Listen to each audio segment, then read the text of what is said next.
Yes, yes, yes. What's up, Elizabeth, Amanda, Jeff, Desosomok, Marilee, GK, Javier, Nisa, Generalissimo, Iram, always mess up. Greg, Michael, Sindler, Joski C, Ray Jane, Thomas Connor, Bill Elkins, all my peoples. So good to see you. There was a little craziness with the list. So there's something there in the chat, and you could take a look at that. But what can I tell you? Let me turn this off. I am officially back in New York. You could tell by the plain walls, as our Monday night host advocate of Wordz was reminding me. It doesn't look as tropical, and you don't look as happy. I am happy. Damn it. No, I am happy to be in New York City, Nueva York, where lots is happening. In the Heights, the movie just premiered, and I was blessed enough to see it. Congrats to the creators and the entire cast. It was truly a beautifully executed film, and I'm highly critical. Lots of heart, talent, and visual joy. So go see it. Normally, this Sunday, the second Sunday of June, for my entire life, I think, all Puerto Ricans would be gearing up for the parade. But because of the pandemic, there will be no parade down Fifth Avenue this year. Instead, Sunday, June 13th at noon, watch ABC Channel 7 for a televised tribute to Puerto Rican tradition, culture, and history. Featuring yours truly, bang! Bruja will be in the building. There is a segment dedicated to poetry, which I helped script. And I was filmed reciting in a Bayamon studio. For the very first time in Puerto Rico was I ever in a studio filming. So that was wild. I was out there for 5 months. I will also be interviewed live here in New York City if it all goes well. So wish me luck. I am super excited for all of you to see it. In Puerto Rico, it will be airing at noon Eastern Time on Telecinco ABC. And everyone else can watch it, the live feed, on abc7ny.com. So abc7ny.com from noon to 2 p.m. And I'm not the only one shining this summer. I have also been approached by Pregones Theater to curate the poetry talent of the next season of Stage Garden Rumba, which I have been a host for some time now, and it's always been beautiful, taking place almost every Saturday all summer long. It's a paid gig, $200 per poet, 3 poets per show. If you think you can be in the Bronx on a Saturday this summer and are interested in performing at one of these lovely garden locations, reach out to me on Instagram, La Bruja NYC, or facebook.com/La Bruja Caridad, or visit my website, caridadelaluz.com, and say Stage Garden Rumba somewhere in there so we could connect before we continue on our open mic program. I also invite you to join me tomorrow evening at 7:30 p.m. Eastern Time to watch my second short film of La Botánica series for Pepatian and Hostos Art and Culture Center, featuring our very own Rosalind Diaz. Through her big brown eyes, it will take you from the Bronx to Puerto Rico with a strong focus on feminine, divine, utilizing dance, spoken word, music, and visuals that I edited with much pride and enthusiasm. You can watch it on Facebook or YouTube Live, or visit Hostos. It's Hostos in Spanish, but it's with an H. hostoscenter.org. Whatever we do, we got to make it count. And I'm counting on you to use no more than 4 minutes tonight to do your thing, whatever that is, because all styles are welcome. You already know poetry, comedy, music, monologues, vulnerable rants. We're here for it. We're here for it. I'm holding space for my pandemic poet community. We sure have come a long way since day one. So let's see what's good. I think everybody sees the list. And Let's see if we could open up. Can we open it up? Unmute everybody so you could see yourselves. If you're already on the list, give everybody else a chance to shine. You know what I mean? Hi. Hey, everybody. Let's rock and roll. Let's get it. Let's rock and roll. I'm ready for tonight. Welcome, cultists. stuff. Nice. All right. Hello. Oh my God, we have a Vincent Price. That's a Vincent Price throwback. You heard his laugh? Wow, that was crazy. For the funk of 40,000 years, my peoples. Okay, I'm not gonna do no poetry. I'm just hosting tonight. I think I've said enough.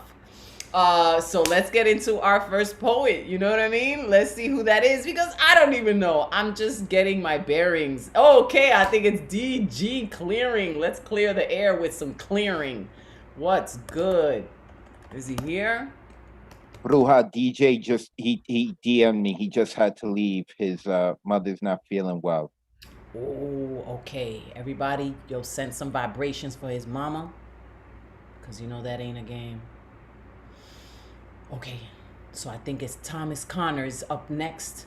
Is that who we have? Let's go, Thomas. I saw you laughing, Thomas. Thomas is a supporter of my comedy, which I'm very, very grateful for. Because not everybody laughs at my jokes, but Thomas Connor has a special appreciation.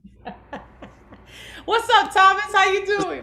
I am the same way. I'm not here on that platform, but I'm the same. I'm a damn fool. So I get it. Is that what I am? Is that what you're calling me straight up a damn fool? You saw that backhand. You gotta own up to it, yo. When you some of the stuff you say is just like, you know. You saw how he karate chopped me with his words. You saw that. He's a master. All right, Thomas Connor, do your thing. Take it away, baby. All right. So this is kind of an extension of a piece that I was doing with Paul Conqueso. So this was a piece that I left out, but I'm gonna spit it right now. Back in the days, these clothes didn't fit. Tight around the hip, no matter how hard I shift and twist. I chubby checking my midsection, breeding inflections of imperfections that come with lessons so hard, my heart turns to brick. Like trying to fit into grammar school desks, I would be remiss not to address. That was my monster in the closet, sized for X, yet I was never ostracized for my size. The ladies loved these green eyes and these thighs built to bash football grids. But that's another story. At least you know a little bit more about me. Now, let's continue with the story. Perceived always to be jolly, nah fam. I, former East 29th Street bully, basher, don't fuck with me or the crew. Relocated to the south side of Queens, that's where I grew. Building with the crew, dropping 5% of jewels, God name, Minka Allah. Never boasted with the rah-rah. Now my shit is to make you ha-ha, just to make you laugh. Social diversity, physical agility, the ability of the art of war in these hands. But I stay nothing but a simple and humble man. Peace. Hey, all right. The ha-ha and the hoo-ha and the hoo-ha. That was lyricism. I'm telling you, you're an MC, bro. You're an MC. You just haven't put it to a beat yet. Oh, no, I used to rhyme back in the days. In ciphers all the time. All the time, yeah. You holding out on me? Yeah, my bad. I thought I said that. No, I used to spit all the time. I don't remember that. Well, let everybody know how to follow you, Thomas, and I look forward to hearing some more of your MC skills. Thank you. You can follow me at Facebook, Thomas Connor, and Instagram at TAC7371. Peace and blessings, y'all. Stay safe. Peace. All right. Now let's see what's good with Jeff Cottrell. Hello. I got Hi. Hi, Jeff and Pinky. How you doing? I'm all right. Oh, Pinky. Yeah, there he is. Or she, or I don't know, or they. I don't know. Right? I don't know. You don't I don't know its pronouns. I don't know. I think you do know their pronouns. We just don't know. Okay, it's a secret. What's good, Jeff? How you doing? I'm all right. I had a horrible day at work, but that's over now. So no. Yes, you're here with us, and we're here with you, Jeff Cottrell. I'm excited. What's good? Okay, so here's a new piece. Vanilla ice cream people. From Wait a minute. Some new shit? New shit! New shit! New shit! Yes.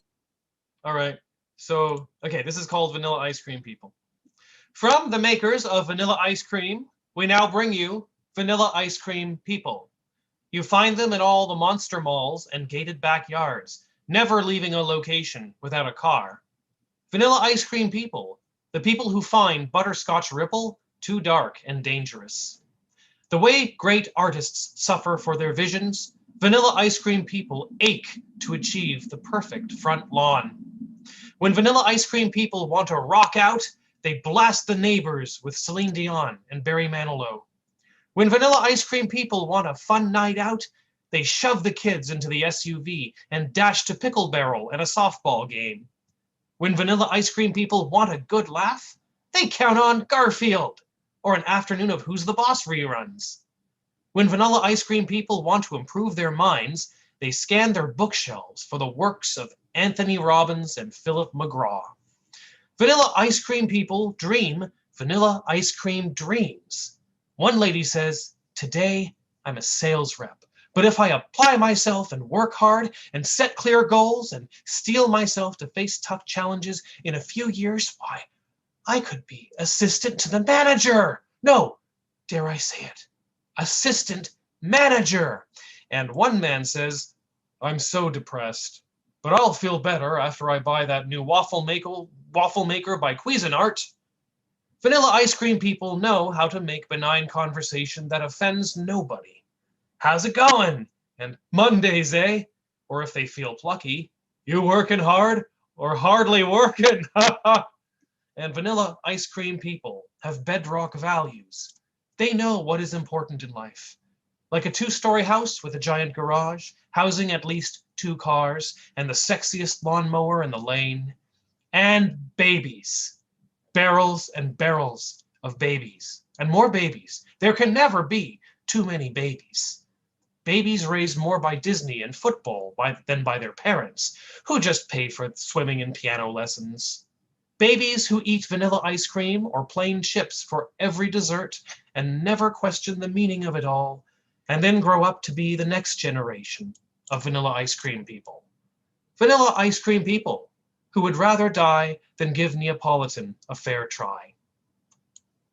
That was the new shit called Vanilla Ice Cream People.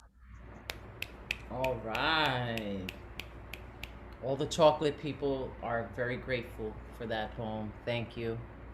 Chocolate ice cream people, vanilla ice cream people. Any sprinkles in the room? What's good? We sprinkled it. Pride, baby, pride. Thank you, Jeff Cottrell. Thank you for that new shit. Always a pleasure to hear you. Thanks. Okay, we got now Rosalind. Rosalind through her big brown eyes. Rosalind Diaz. What's good? Oh shit, I wasn't ready. Okay, hold on. Give me one second. Okay, you know, while you get ready, let me just say, because the list wasn't put up after Rosalind, we have Bill Elkins, and then we have Eddie Foreman, Greg, Mito, Unmesh, Juan, Mr. Speaker, Michael, Elizabeth, Tesosomok, RM, I think the Withdrawn, Iram, Eric, Ray, Paul, Lewis, Nick, Rose Gold, Joski, Nisa, Sanadu. That's the 25. On the waiting list, we got Samuel, Generalissimo, Easter, Luke, and GK. Okay. Everybody else, thank you for being here. It's so wonderful to have you all in the room. Rosalind, you ready to rock? Yes, I am. Woo, woo. My wall matches your shirt. Yo, what? My wall. Oh, okay. I heard something else. All right. So this one is called Never Goodbye, Always Hello. I'm addicted to you. I find comfort in the warmth you provide. You have the ability to stop time just to rescue me. If you could only see how much you mean to me. You awaken each one of my senses. I'm not the kind of girl that professes love and much less obsessions. My day isn't complete without you. Noon, night, or morning, guaranteed you'll have me moaning. I thank God that my tongue is no stranger to the whirlwind of flavor trapped in your every drop. You are an acquired taste, geniusly made for sophisticated palates. Your scent teases me straight into my favorite habit. I impatiently wait for the time of day when you gracefully cascade past my lips and down my throat. You keep me afloat, though I'd happily drown in you. You're the most perfect shade of brown, able to turn frowns upside down, but I want you just for me. You take my cream immediately, submissively. There's no doubt in my mind that we belong together. Regardless of the season or the weather, you and I are forever. Never goodbye, always hello. Light in my eyes, beloved Bustelo. End poem. Ooh, that Bustelo, baby! You know that Bustelo. Yeah, I thought I was talking about something else. Nah. Through her big brown eyes, guys. Love ya. Yes. So tomorrow, watch Rosalind's piece. She filmed it in Ostos Community College, and I edited it.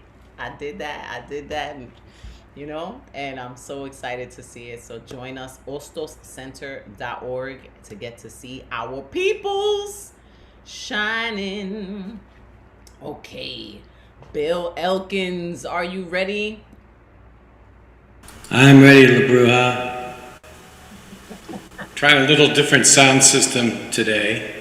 I tried it last week. It sounded pretty good. It might have been a little loud. You know, I'm known for my loudness sometimes, but I'm trying to keep it down. Anyway, this is a song I wrote quite a few years ago. It's entitled Ode to My Jane Doe. And the reason I wrote it back a long time ago, I had a female friend back in the early 70s. It was fashionable back then to adopt a name other than your own.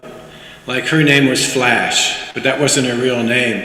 And I never really knew her real name, so I called her Jane Doe. So it's a little inside joke between the two of us.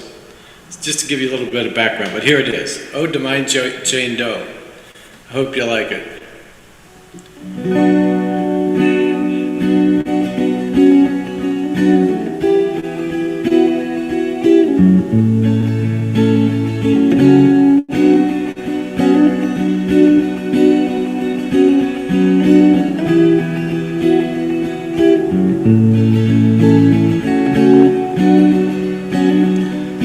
Where is your spirit now, dear friend, now that you're no longer here?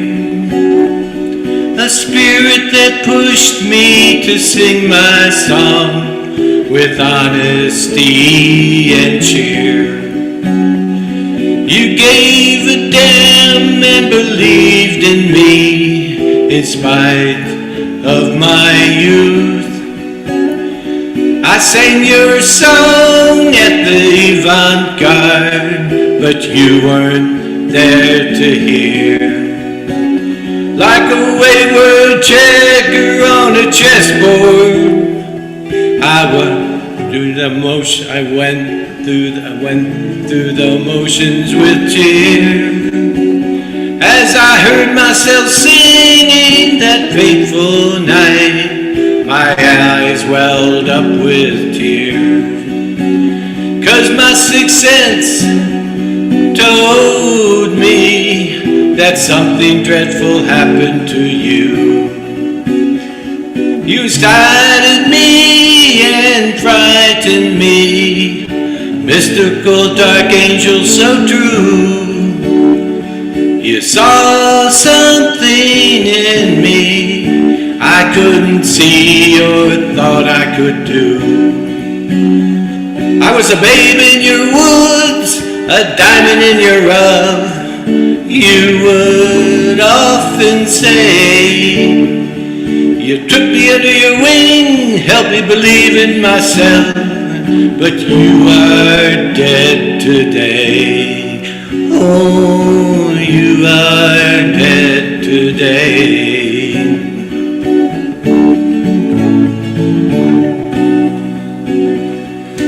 Where is your spirit now, dear friend, now that you're no longer here? You were my folk singer hero, with a voice so beautiful and true. You called yourself Flash, not your given name, Mary, the hip thing to do those days. So you will remain Jane Doe in death, as I sardonically called you in life. But your name no longer matters, your songs will no longer be sung. Those dark demons you suppressed by day finally got you in the night. So goodbye, sweet Jane, you died tragically and way too goddamn young. Goodbye, sweet Jane, you died tragically and way too goddamn young.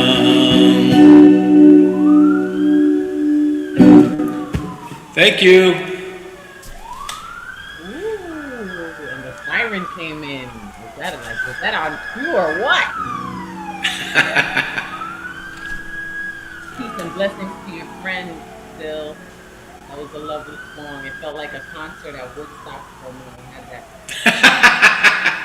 Wow, I'm here to please. Aim to please. Light them up. Yeah, light 'em up. Thank you, Bill Elkins, all the way in California. For his musical styling, it's always a pleasure.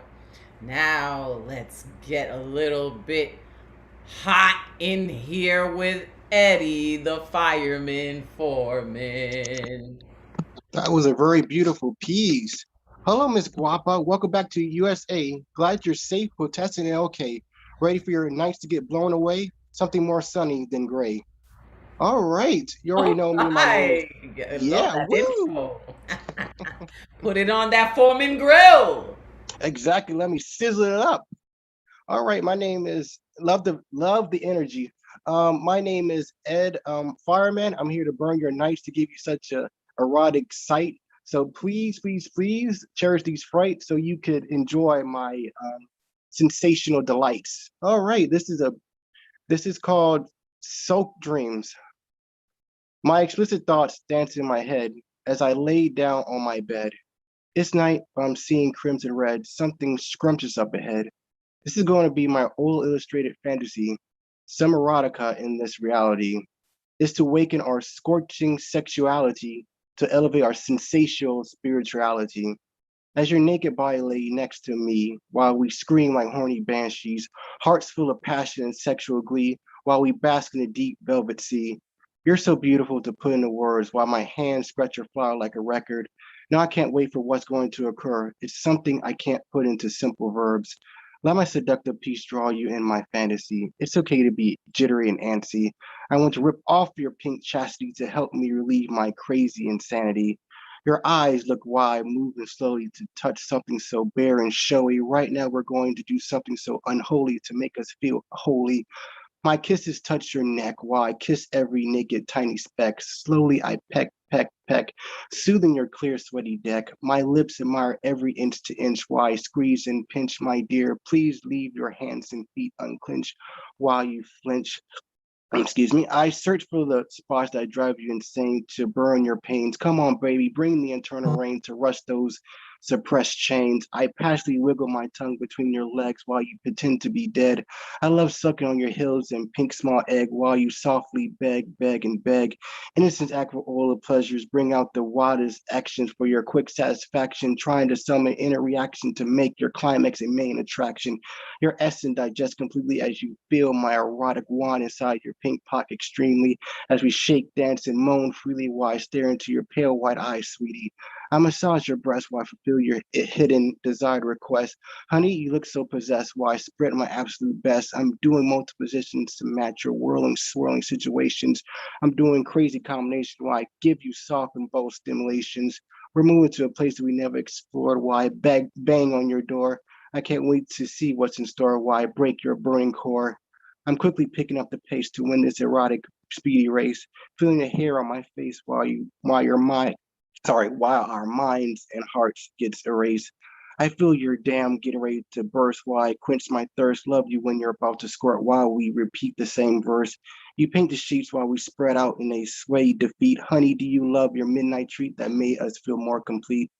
The sun flicker in our eyes while we bask in the azure skies. Our moody clouds dies while we sleep over the passing flies. Thank you. Sleep over the passing flies? Fireflies, I'm sorry. Okay, yeah, I was like, damn, if she got flies coming out, it's a problem.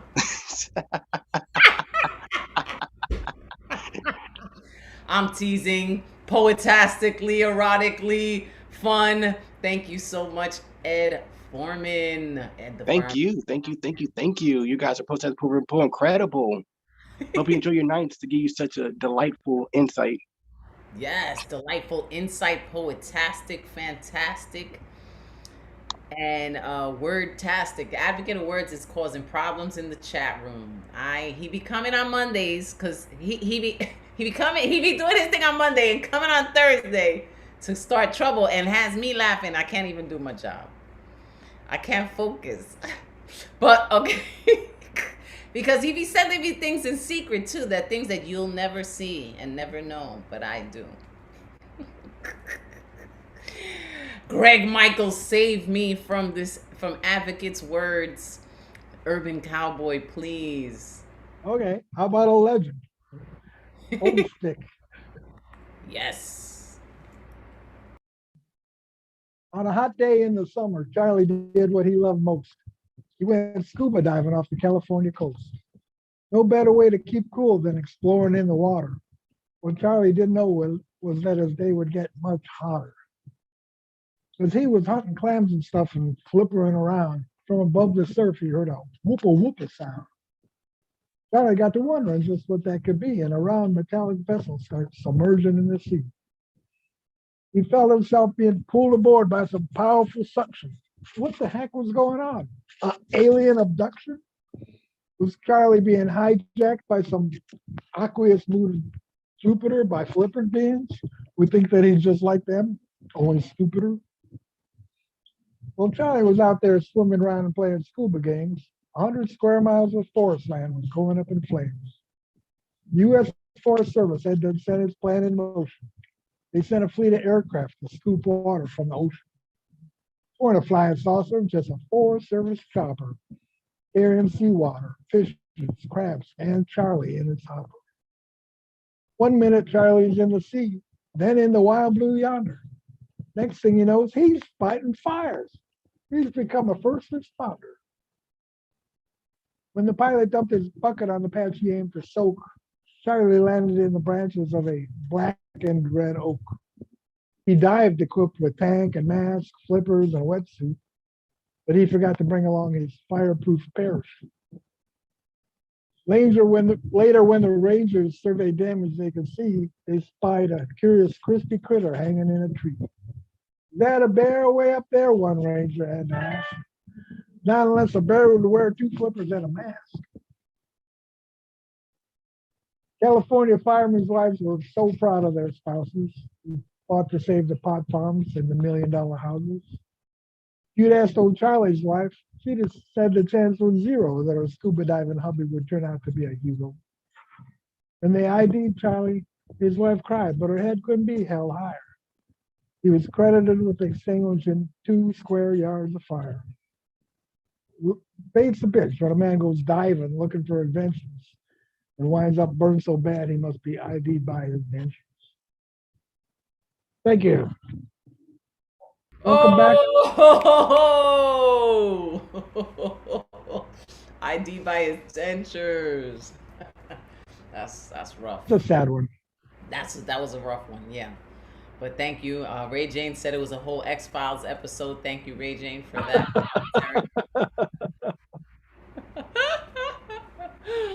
Great to see you, Urban Cowboy Greg Michaels. Good to be seen. You know how to follow you, and then we're gonna go on to Mito. Follow me on Facebook or YouTube, Urban Cowboy Poetry. Yay! Simple as that. Thank you. Good night. I like he tips his hat. You know, what a gent. What a gent. Mito, how you doing? Hi, happy to be here. I slid into your DMs, Bruja, so. Ooh, yes. Slippery slide into the DM. What you got to do for us tonight? Where are you tonight? Tell me everything. All right, so I'm in my old house in Staten Island, and I've got some pretty fresh shit for you. This is what my poetry writing process looks like. Just like ooh, new shit, fresh shit from the notebook, baby. Yeah, so the first one is untitled, and I'm not too sure how I feel about it, and the second one I prefer. So I'll start with the first one, untitled. Sprawled on the couch in my terry cloth shorts, I eat dinner, phone out, TV on, window open to let the summer storm and the pollution in. This ritual is alone time, judgment-free behavior. The walls only are witness to my bare chest, picking crumbs off my belly and the show I'm binging, seen a million times already. I'd like to think I'm present, free in this moment here with the food I made, vinegar coating leaves, sour pricking my tongue, but I'm continuously drawn back to that little black box, wake the screen, its light piercing my pupils to see, did he text me? Did he text me? How about now? Did he text me? My body is here, eating without taste, watching without sight, because my mind is elsewhere always, no matter how good I think I'm doing. The ritual is a waiting room, a place to hold my body, keep it going until I find a way to shake off the hypotheticals, let the breeze wafting through the window, carrying the sounds of the city, gently guide my anxious spirit back to presence, to the living room where everything's okay, so that I might find my way back to me. Okay, and number 2 is called Memento Mori. Inspired by a trip to Rockaway Beach last weekend where I got a little too red in the back. Okay. Was that a week-old sand shark washed up on Rockaway, mouth sagging open, soft white belly baking in early afternoon's heat? Did the creature get unlucky, sucked into tide's whirlpool, dragged out to the shallows and coughed up on the beach so crowded, however long later, patrons set out their towels, drink their beers so close they could smell it? The still feathered bones of a bird lies next to the finned beast, its head on the other side of its body, sclerotic ring gazing at sky's harsh blue, picked clean, unblinking. A still life for William Merritt Chase to paint, and I hovered, gazing at the slick twists of the shark's body and wondered how long the bird had been there to be meatless, but still cling to its feathers, wishing I had something to put its head in. And that's that. Thank you. Mito, that was vivid. Thank you. I'm petrified of sharks. No matter where I swim, I'm always afraid. It was like this big, you know, like tiny little thing. It don't matter. Those little teeny weeny things will bite you. They will bite you. You gotta be careful, Mito. Thank you so much. All the way in Staten Island. Yes. People said the white Rockaway. Oh, Withdrawn said Rockaway waves are crazy. Yes. Yes, well, I hadn't brought my bathing suit. This was like super impromptu, so I didn't go in the water. I was just sort of like there. So let everybody know how to follow you. Yes. So I'm on IG, Miro Reads Books. Love Letters to Gaia is still very much available. She's on Amazon, so I'll put a link in the chat in a bit. And I'll be doing 2 live open mics this weekend. I'm gonna be with my New Yo peeps on Saturday, so I'm like super thrilled. You guys have no idea. And then I've got one on Sunday on Bleecker with the wonderful Ionoda.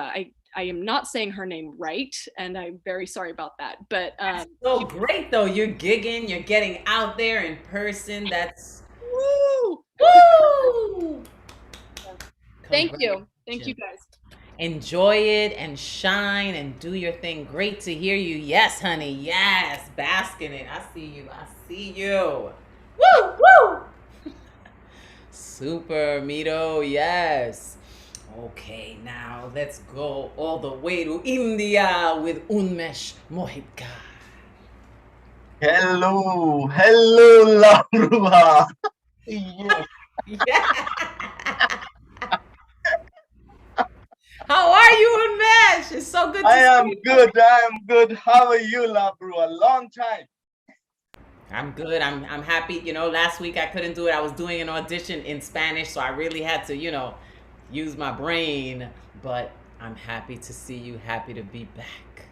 Excellent. Here we go. Temples, churches, markets, shops, mountains, oceans.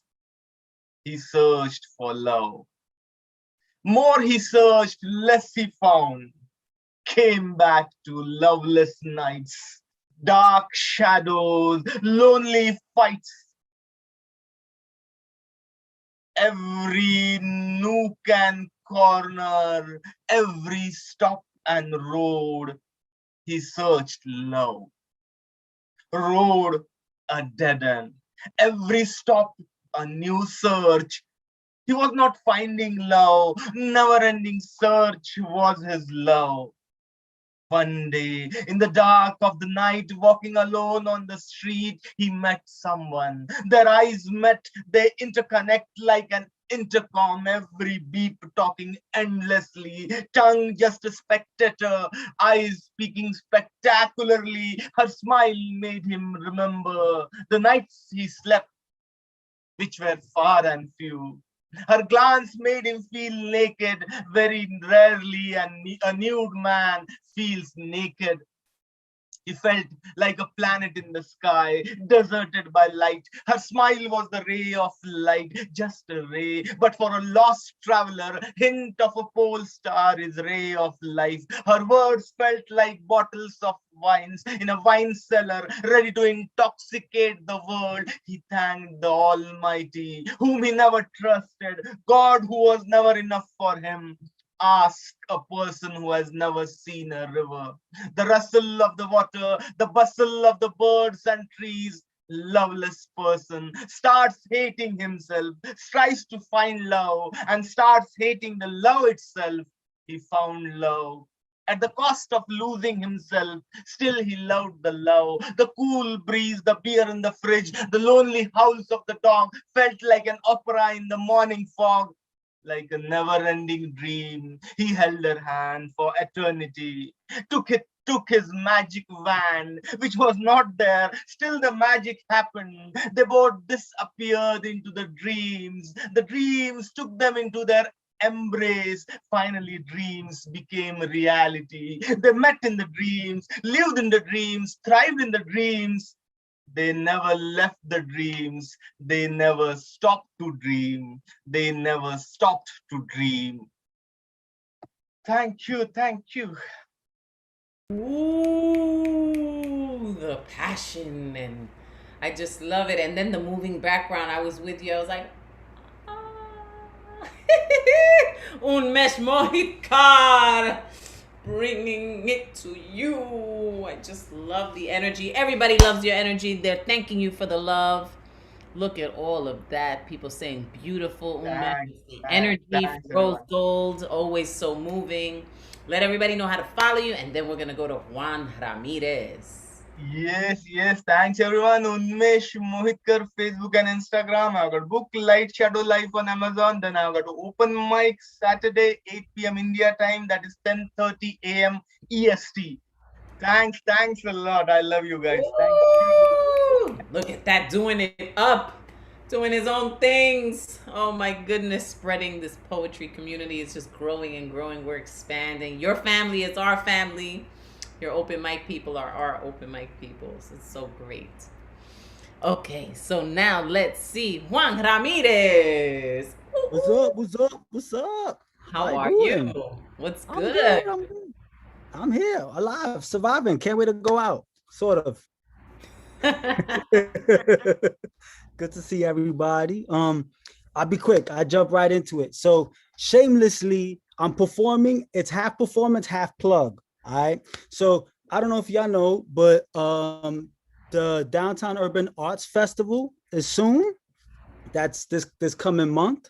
And it just so happens that on June 25th at 7 p.m. is my show called Say Less. It's free. Come through. All the shows in the festival are free. Come through.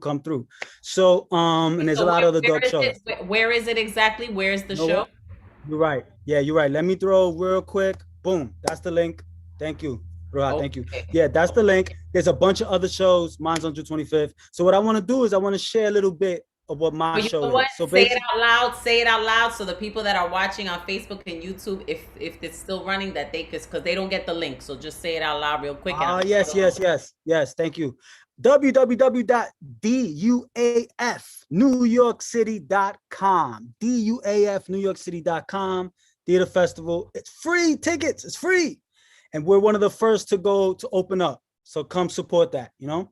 My specific plays on June 25th. I had to check that. At 7 p.m. It's called Say Less. It's about two South Bronx cats stealing pockets, standing on a corner waiting to bag somebody. But while they're waiting, they find hope. All right, so come check it out. So I'm gonna give you a little quick sample of that. I'm gonna play a guy named Pockets. All right, and he loves the ladies. All right, so this is one of the little pieces he has. All right, he says, met do up at the tattoo shop. She peeped game while tatting my mom's name on the arm of my flu shot. Had the view of a tube top of a yellow dewdrop. I wanted to ask, but my mom told me do not. She caught me. She said, hi, you funny. I said, nah, I'm Pockets, but not pocket money. She said, B, you ain't gotta worry. And that the tat goes around my back. It's a drop of honey. It ain't take long to see that the tat went further down her back to a place I rather not say. Self-drawn honeycomb, her home filled with little L's, told me she was often alone. She said, B, I stood on McComb's bridge with my final thoughts stitched into my outfit. I couldn't bear to tell her the truth. I told her I was scared of getting love stung. She knew it was an excuse. I found myself back at the tat shop. And when I asked about it, they said, check your laptop. IG handle beekeeper, but stories of Shorty made her out to look like a meat eater. There in my DMs, she sent the link, and if interested, click to submit payment. When you dip and drip in love, I realized she called me B, because she was waiting on the buzz. June 25th is free. Come through, please. Say less. Thank you very much. Mad love to y'all. You're going to enjoy it, I promise. Thank you, La Brua. Thank you. You're good. Woo-hoo! Juan Ramirez Jr. Thank you for sharing that. Good luck. Take a leg on that. That's awesome. Did it. You did it. And then you'll do it live and you'll do it again. So cool. Okay, now let's hear from Mr. Speaker Sears. Good evening. Welcome back. Let's go. Thank you so much. My ride or die chick. See, she is down no matter what, both day and night. Always watching my back because we are just that tight. She is trustworthy, loyal, the best kind of a friend. Speaks my love language, always helps me comprehend. She is patient, kind, loving, and intelligent. Giving, honest, dependable, and from heaven sent. Compassionate, and she always helps me if she can. Inner strength is twice that of any man. When I'm down, she is 2 inches lower. When I'm hurt, she places me on her shoulders. She is a rider, a roller, my 357 Magnum holder. She's a nurse or a lawyer. Mess with me, baby, and she will destroy you. She is my right hand, always understands. Heart as big as the Rio Grande, never lets me crash land. Voices as sweet as music from a baby grand. And if I'm on trial, you can bet she's in the witness stand. Keeps me from getting out of hand, out of pocket. Through thick or thin, true friend, always there. You can search a lifetime and never find her. And if I ever lose her, I would be completely sick. See, she is my ride or die chick. In peace. All right.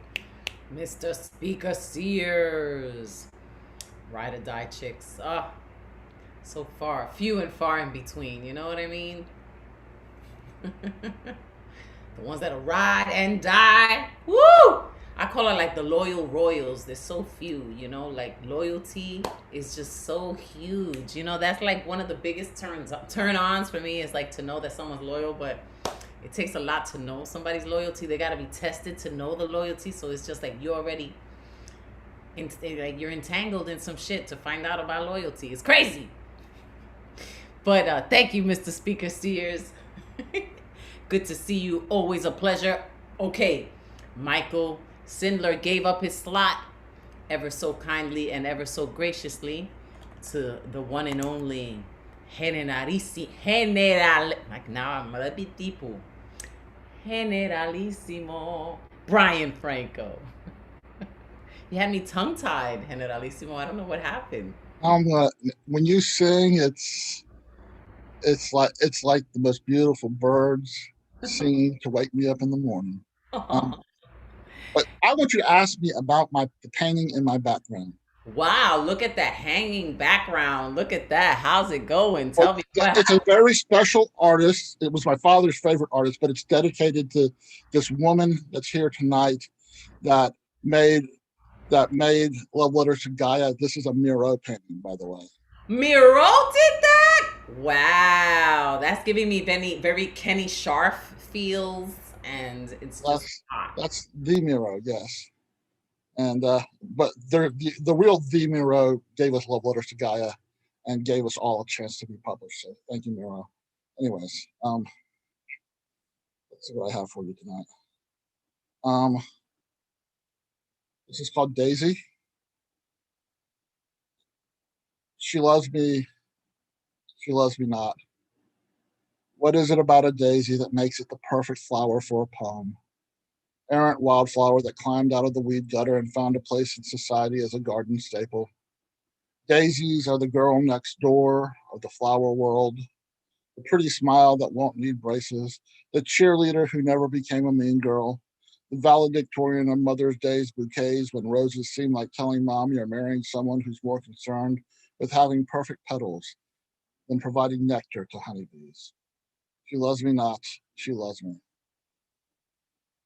This next poem has a little epigraph. It's called How to Apply a Tourniquet to a Tomato. To quote poet Christopher George from his poem Traps, you snapped me eating a tomato as if devouring your heart. But what if I were eating a turkey heart at Thanksgiving supper with Auntie Lillian's famous mashed sweet potatoes and English peas? And what if I were eating fried chicken hearts with a side of cheese grits and fresh turnip greens at Neighbor's Fried Chicken in Tillman's Corner, Alabama?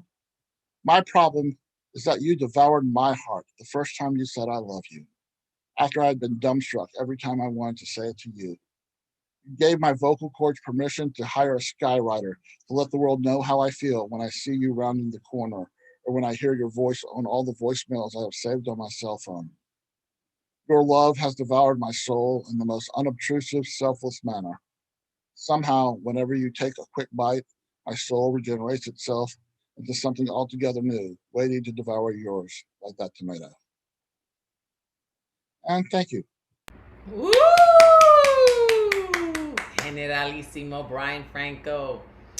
You know, you always make me hungry.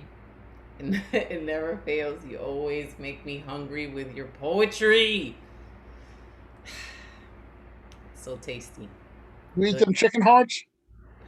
I have. Seasoned right. You could eat anything. You like gizzards? I have liked my some gizzard. I have. When gizzards are done right, they are good stuff. When they're done right, exactly. Because there's some black bean sauce in Chinatown that you could put that on shit and it'll make it taste good. I'm telling you, it's all about the seasoning and the sauce. Well, good fried gizzards like they do down south. There's something about it. There sure is. No, and it's supposed to, you know, make you strong, you know, all that good stuff. And it helps you write good poetry too, I think. Okay, thank you. Thank you, Generalissimo. Always such a treat. Thank you for repping Miro's work too. That's so kind of you. You know what I mean? And thank you, Michael Sindler, for giving up your slot to Generalissimo Brian Franco. Okay, and now, if you want some poetry and you want some like a real estate spot, if you want to looking for an apartment in New York City, Deadpan Lizzie is your girl. Thank you. Good? It's good to see you. How you doing? I'm busy. I know I haven't been here for like a month on Thursday. It's good to see everyone. I've missed you all. Because you've been busy selling apartments in New York, right? What's good? Selling apartments, producing virtual Broadway stuff, writing audio dramas, hosting other open mics. But I was like, I have to get back to a Thursday and feel a brew on everyone. So it's a pleasure to see everyone and be here. And if you do need a New York City apartment or want to talk about the market, please hit me up. I'd be happy to talk about it. All right, so I got one poem. I wrote it for another prompt for another open mic. I'm gonna try it out here. It's called Long Lost Deadpan Twins. I consider him a poet. He is me and I am him. We have never met, but we share a very specific commonality. We are simply deadpan. We tell it like it is. We have no fucks left to give. We just say it and hope it lands well. His dry Chicago charm intertwined with my New York blunt. He may not be a traditional poet, but he is one of my favorites. I know we would enjoy each other's company, tossing deadpan art and humor back and forth with one another.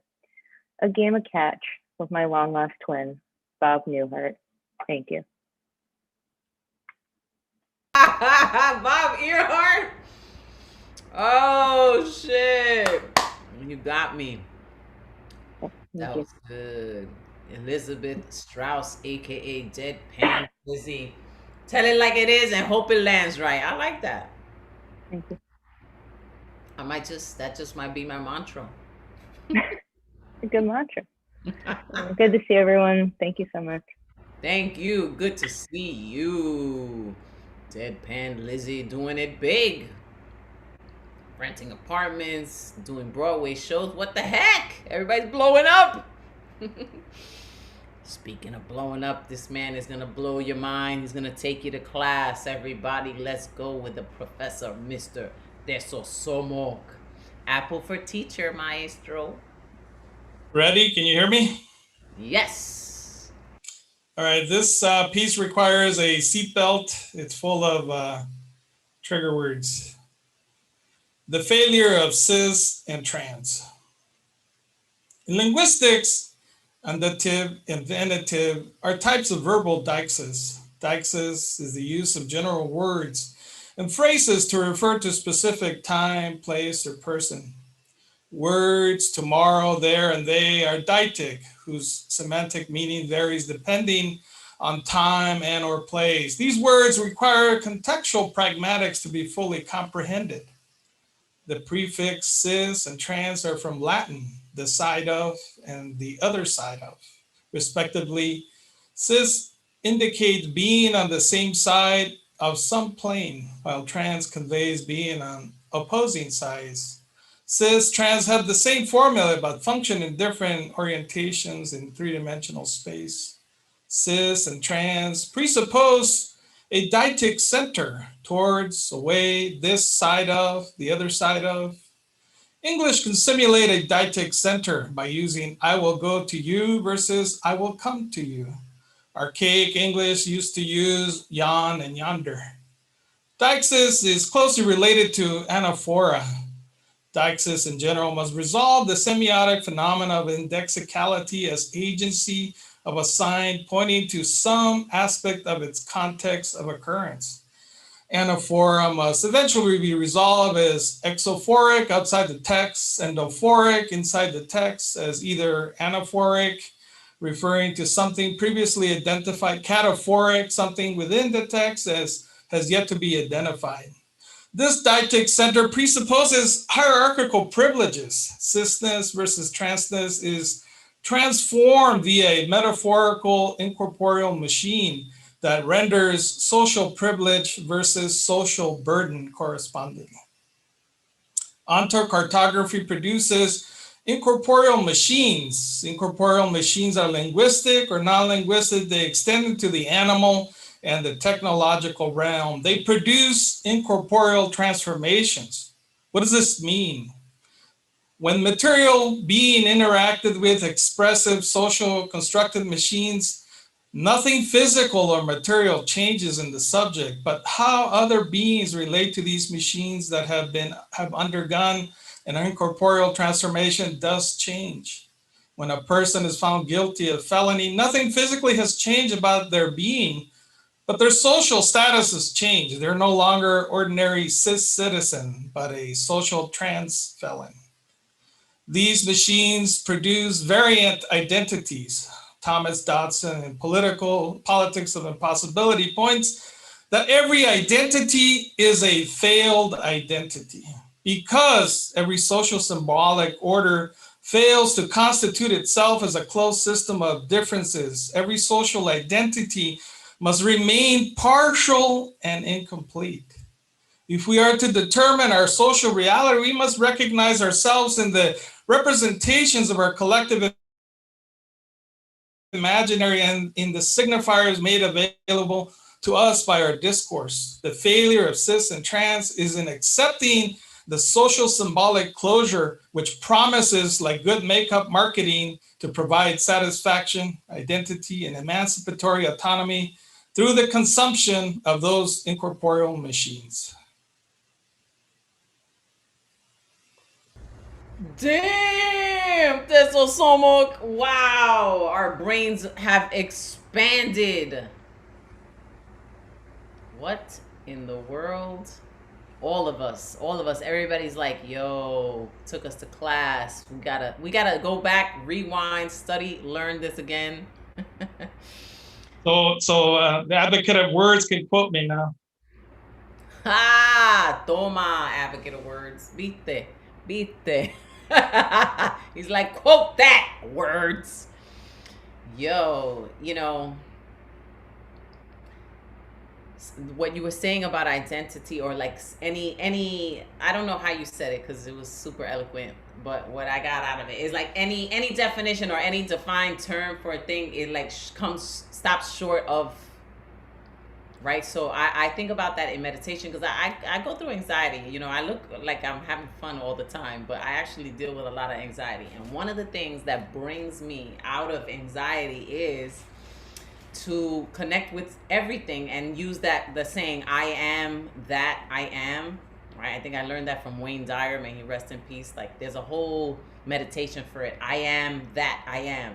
And I am that I am is that you are everything and everything is you. And I also say to myself, I got this from Dr. Joe Dispenza, is that to think of us as nothing, as no thing, where we don't have to prove ourselves in any way. We don't have to be anything. We are no thing. When I say that to myself, it totally alleviates any kind of stress I'm putting on myself to be like perfect or, you know, whatever. It's like, wait, I'm nothing. I am no thing. I'm enough just by being, and that's it. And it just takes it all away. The titles, all of the things we think we are, you wash that away, and then so do your anxieties. So thank you, Teso Soma Professor, for inspiring me to recall that. I feel the same way about Latino, Latinx, Hispanic. We still don't have the title. We need to stop all the labels and be a symbol like Prince. Like, this is us. That's it. Yep. Right? Gracias, profesor. Muchas gracias. Manzanita para el profesor. Ahora, let's see what's good for RM Thompson tonight. What is up, Ron? It's me, Ron. Hey, Labua, how are you? Very good. Nice to see you. You as well. It's good to have you back in New York City. That green background is giving you like a green virtual glow on your skin, but only on your right side. You know, like it looks amazing. You know? It's good. Thank you. Yeah, but The color of congratulations. love. To a poem about green, wasn't it you? I don't remember. Oh, I'm not sure. I'll Okay. have to. Yeah, green is my favorite. Oh, green is your favorite color. Oh, someone said La Grinja. It's La Ganja. It must be all the weed I'm smoking now that it's legal. But no, what's good? Let us know. What's your poem tonight?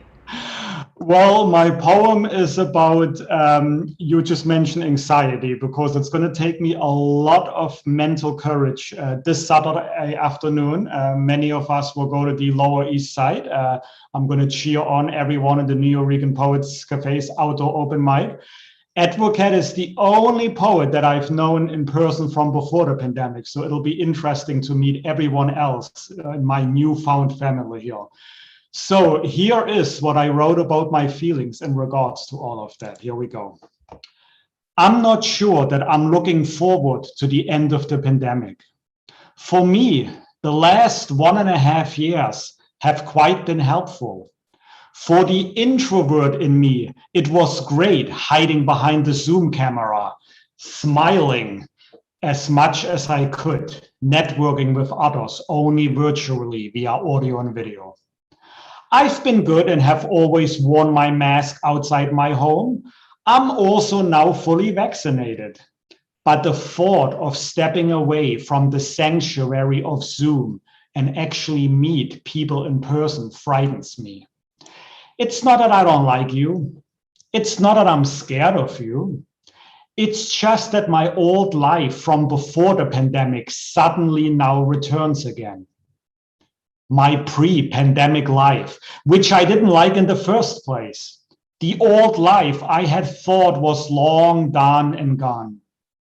Though I experienced small wins, I had gotten a little better at socializing right before the virus shut us all down. All that progress was suddenly interrupted. As we know, all of our lives got interrupted. Now I have to relearn all over again how to socialize. You say that's easy. Well, that may apply to you, but not to me. You have to give me some time to get used to all of that again. Please have patience. Please allow me a break. I promise I'll try my best. I'm not a fake.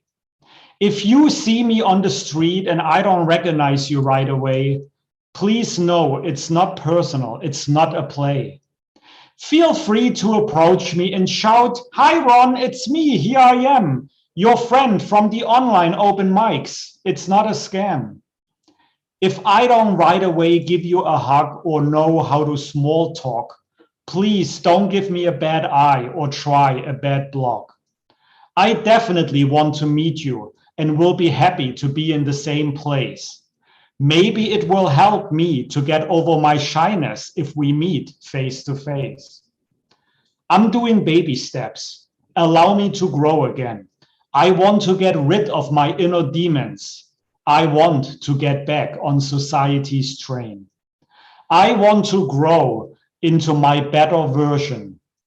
I definitely want to write that conversation. So, blessings and peace to everyone. Let's continue to support each other and have some fun. The end.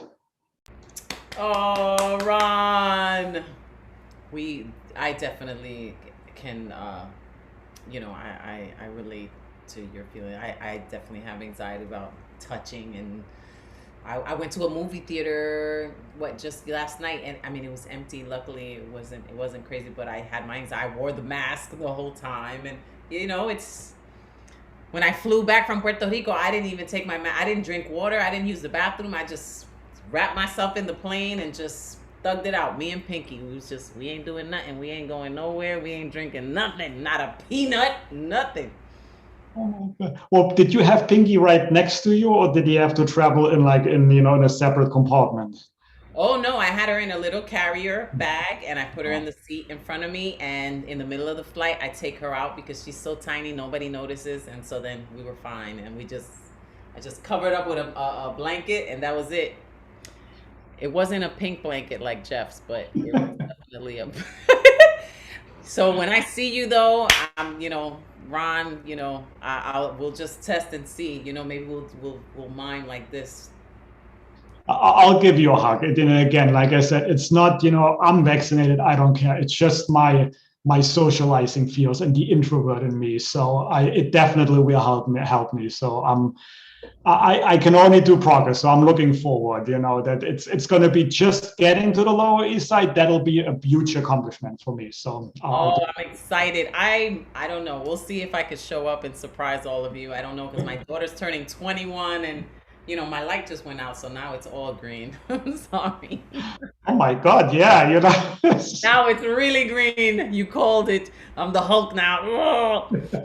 Thank you, Ron. Thank you. Many blessings. I will see you soon. And I'm gonna lick your face. No, I'm just kidding. I'm gonna lick your face. I won't. That's okay. Thank you. Speaking of licking faces, let's go with the withdrawn.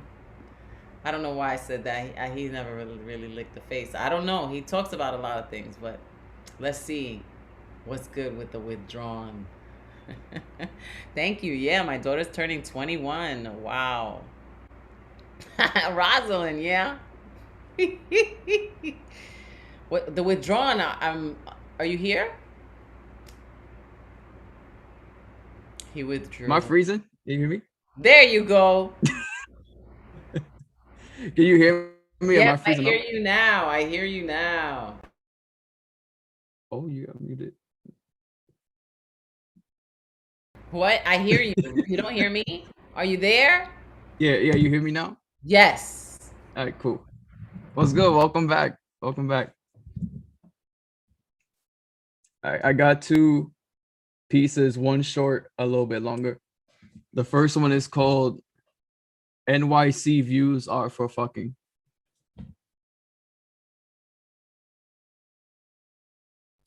I said, we should hold out till we fuck. But she didn't want to wait. Overlooking my city while you're kissing on the base. Palms planted on the window. Her mouth watering for a taste. Gotta watch out for the sheets. Probably can't get them replaced. I shoot what you produce. Losing control of where I aim. Nutted right on our view of Manhattan and your face. And the next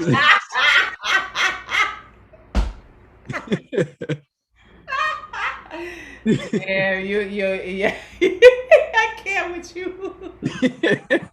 And then the what? Oh man, you made the light turn red. Wow, that was you withdrawn. That was Getting you. real.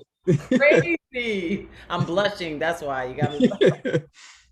And the next piece is called Where You Got Your Peach Out At, which I wrote over Justin Bieber's song Peaches. If you want to check out the piece with the instrumental, you can head over to @the withdrawn. And I think that's like the second to last video I posted.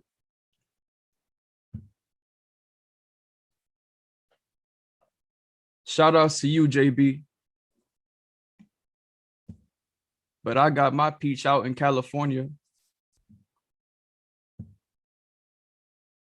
She gets her eggplant right from the lower. Buffalo be the place we meet to merge these two emojis, but lately I've been feeling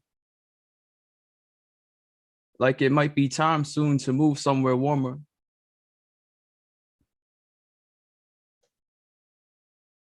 Why did I let myself renew the lease? I find myself asking that the most. But an important thing to remember is that I'm grateful to have a home. Grateful to have these arms. Grateful to have these legs. Grateful to have this mouth. Grateful to have this, unless of course, you chop off or fracture it on some Grey's Anatomy shit. Okay, time to push this talk out the way. Make a conversation shift. Talk about something like a potential summer trip. As a matter of fact, screw potential. I'm changing up the language. We're definitely gonna head out somewhere. Gotta stay on manifest. I can already feel the passion of the sun as we lay on our stomachs, and I honor every single speck of freckle one by one. And after that long day at the beach, when you're feeling all tired, I rest my head on your booty, reading you some pages off love letters to Gaia.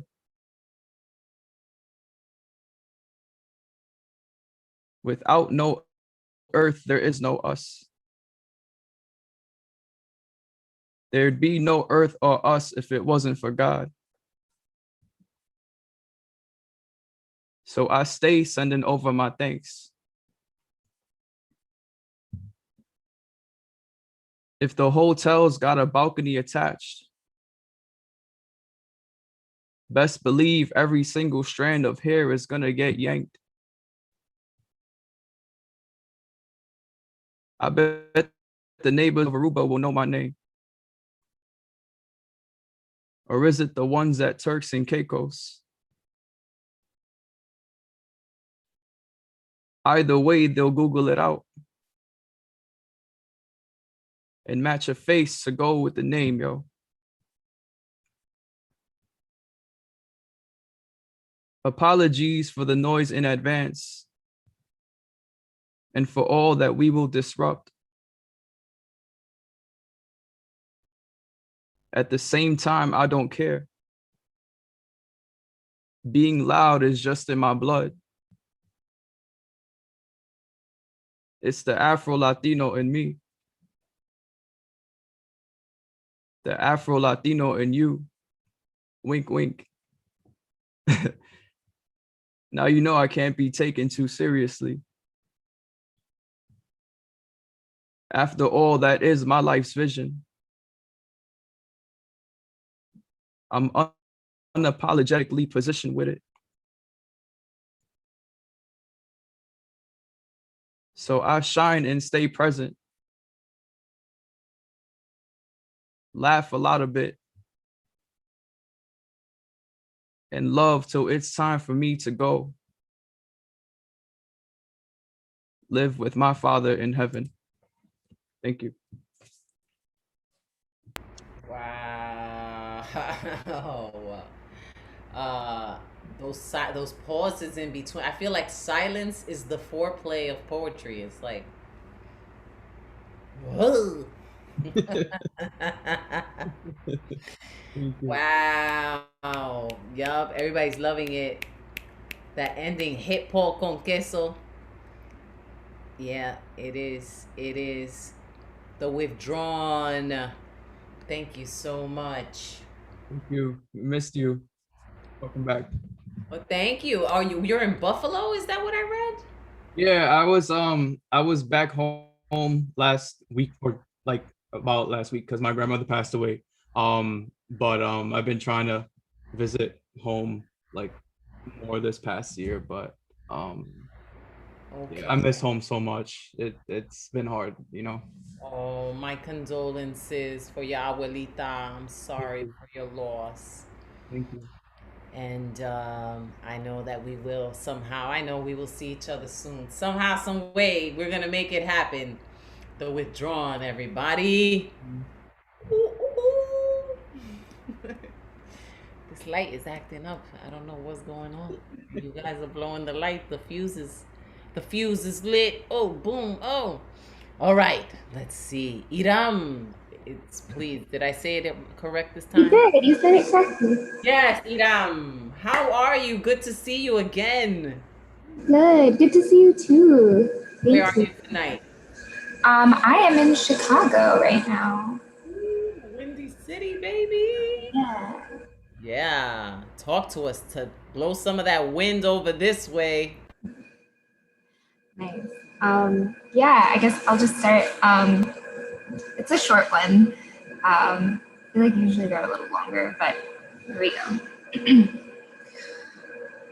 I wish that I could give you this blazing happening that I sometimes get to witness, stare at it, sit in it, dance with it, and sometimes watch it fly away before I get bogged down somewhere again in the time cards of a desk. I wish I could give you the slivers of silver water that slip over and across my bony hands some days, and I get to gaze at the sparkles dancing on water like little fairies that construct this very blessed unfolding moment. I wish my experiencing soul was a tuned instrument that I could play for you, so some semblance of bliss could arrive on a red carpet at your doorstep, because I know how desperately you deserve to feel it. I just wish I could give you everything in my bones, but today I am just a child, throwing silly string at a wall and mostly watching it fall. But I catch glimpses of it sticking, so I wish, but all I can do is watch and adore and hope that somewhere, somehow, you get to unfold too, like a new leaf or a flower. I hope you get to feel the fleeing of this very flirtatious impermanence that is this mother's now. I wish you nothing but the vibration of the blossoming of a flower, because you are worthy of high magic and nothing less. And I'll send you the Wi-Fi signals of my heart so you can ride into the sunset and let light wash over you, like bending with death at the end of a perfectly timed journey. Wow, there was a lot of quotes in that one. Lovely, Idam. Woo! Get it, girl. Get it. Yeah, the Wi-Fi signals of my heart. Ooh, everybody's loving that. Miro, rose gold. You are worthy of high magic and nothing less. Yes, Ray Jane, advocate of words. Slivers of silver water. All them good quotes and more. Idam, thank you. Thank you. Thank you so much. Let people know how to follow you if you want, and then we're right. Eric. I haven't posted in a really long time, so I apologize if anyone is following me. I should probably do that. But I am at Midnight Free Spirit. If you want to, I will put it here. Midnight Free Spirit. You don't have to apologize for not posting. You know that's okay. You know, some people announce their break. I just take the break. I'm just like, no, actually, I just need a moment, damn it. Thank you, Idam. Great to hear you. Great to see you all the way from Chicago, everybody. Now, let's hear what's good with Eric Gonzalez. Hey, what's going on? Can you hear me? Yeah. Oh, my internet's been acting up a little bit. Yeah, your internet, my light bulb. I'm about to break this computer. How are you, Eric? Where are you at tonight? I'm doing good. The same place in Brooklyn. BK. Hot as hell outside. That's why that precipitation has accumulated on the wall, on the glass behind you. But I'm gonna share two pieces tonight. The first one, this is like the first poem I've ever written, so it's not good, but it's I was in the supermarket the other day and I was trying to find something to inspire me. So I saw a bag of apples and I just decided to write about it. So apples, so good, so juicy, so sweet, trapped in plastic, waiting to be tasted, surrounded by words and fonts I cannot read because what comes from nature does not need nutritional facts or labels. So round, so tasty, I could feel the stem stuck in my teeth. So shiny and red as the blood running through my veins, trapped in poison, waiting to be released and demolished like the thoughts in my head, waiting to fly free. Just one apple on top of the next, being sold for profits when nature's food was meant to be free. That's my first piece. And then the second one that I have, this one I wanted to share last month for Mental Health Month, and I didn't get a chance to, so I'm gonna share it today. It's a letter to myself. For the first time ever, I have writer's block. I never knew what this feeling was until today. As I'm starting this new journey writing poetry, and as I sip on this tequila, I must say my mind is as blank as the time my doctor asked me how many people I've had sex with. They say, lead with something that inspires you. So here it is. Today is my nephew's 17th birthday. I remember when he was born, my mother woke me up from my beauty sleep, knocking on my door like she was crazy, telling me that my sister had just given birth and that her baby looked exactly as I did when I was born. Same white skin and chinky eyes. I said, damn, if that baby looks like me, he must be fly. We laughed because me and my sister were always fighting while she was pregnant. And my grandmother would always say in Spanish that when a pregnant woman always argues with someone, her baby will end up looking exactly like that person. I don't know where she came up with that, but she was right. My grandmother was right about a lot of things I didn't realize till I was older, but I never told her that. 17 years went so fucking fast, and now my nephew's almost an adult. I couldn't help but think about my journey in life so far. The ups and downs, the obstacles I overcame, all the mental and physical abuse I did to myself. As I make peace with my past, it's time that I give myself the apology that I needed years ago. So here it is. I'm sorry. I'm sorry for disrespecting myself and my body, for sticking my fingers down my throat just to release the insecurities from my stomach, feeling like I was never good or perfect enough to chase a life or a dream. I'm sorry. I'm sorry for letting society fill my tank up with lies and bullshit just for me to crash and lay upside down feeling helpless. Staring at the sky, contemplating if killing myself would end all this rage, all this anxiety, all this pressure, all my pain. I'm sorry. I'm sorry for not knowing any better. Having to fight for my freedom, only for my soul to be devoured by wolves looking for a taste of fresh meat. For holding in my emotions till my veins burst with hatred and fear, becoming vulnerable to my mother's fears as she teaches me about God while sticking her nails in my skin. I'm sorry. These pent up emotions flowing through me day and night, feeling wave after wave, crushing my soul to pieces till I disappear. Living in a world where mental health is something we don't speak about. A world where masculinity is questioned once you shed a tear from pain you can't speak of. Pedophiles being protected while victims become lost and forgotten. A world where people love you until you become the competition. Society trying to destroy my identity while blowing smoke in my face because I'm the only Puerto Rican on the block with white skin. My family projecting their pain and insecurities, trying to put their dirty fingerprints on my body, while my stepfather tries to rape my little cousin in the room right next to me. These words come from a place with no address and no zip code. I'm 33 years old and I can no longer see the world from behind a curtain. I can no longer let my thoughts put me in a prison with no key. I can no longer reflect on this pain. Eric, this letter is for you. This letter is your freedom. It's not about the performance. It's all you knew. I forgive you.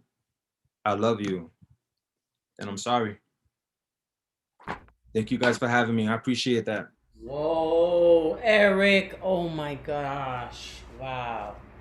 That was so amazing. For you to start your performance saying that your poem was not good, that's wild. Because all of that was just brilliant, raw, powerful, transformative. You gave voice, to bulimia with men. Paul Conqueso was putting that in the chat as well. Like, you have spoken truth to power for so many. So I commend you and I respect you and I'm so grateful. I appreciate you guys. Thank you. You guys inspire me to keep writing. So please don't stop. Woo! So great. So great. Eric Gonzalez, everybody, show him some hands before we go to Queen Ray Jane. Woo! People resonated with all of that. Thanking you. That was brilliant. Power to Eric Gonzalez for all of that. Okay. Listen, give me a second. Mr. Eric, please don't ever say that your writing is bad. So far from it. Right? Okay. Queen Ray Jane, Thunderlong. If Thunderlong told you, you better believe it's true. Okay. Listen, Bruja, I feel warmer. I know you're back in New York. I can feel it. You feel it? Yes. I'm gonna hug you soon. I know it's gonna happen. I'm so excited, yo. This weekend is gonna be crazy. It's gonna be lit. If you're in New York, come and visit. Come and visit. The New York is having an outside event. Definitely gonna be in the place to be. So should you. 2 to 6 on Saturday. If you're still in the city on Sunday and you want to see some more of Ray and all your favorite New York friends, come on back out to Soho. Follow any one of us, Sam, Scott Pleasance, Jane Spoken Word, Deadpan Lizzie, Emily, Miro, any of them, Advocate of Words. Get the information. Let's see each other's faces. Put some touch to all of this vulnerability. Feel me? I got one for y'all. Excited to share with you. This is about that breakup shit. What you feel, what I feel. Here it goes. It's called Detach.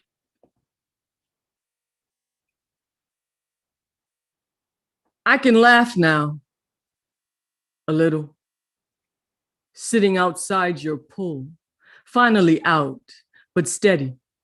Licking the skin of your fortress, missing the sea in your salt. Sometimes I get dehydrated, sometimes I get weak.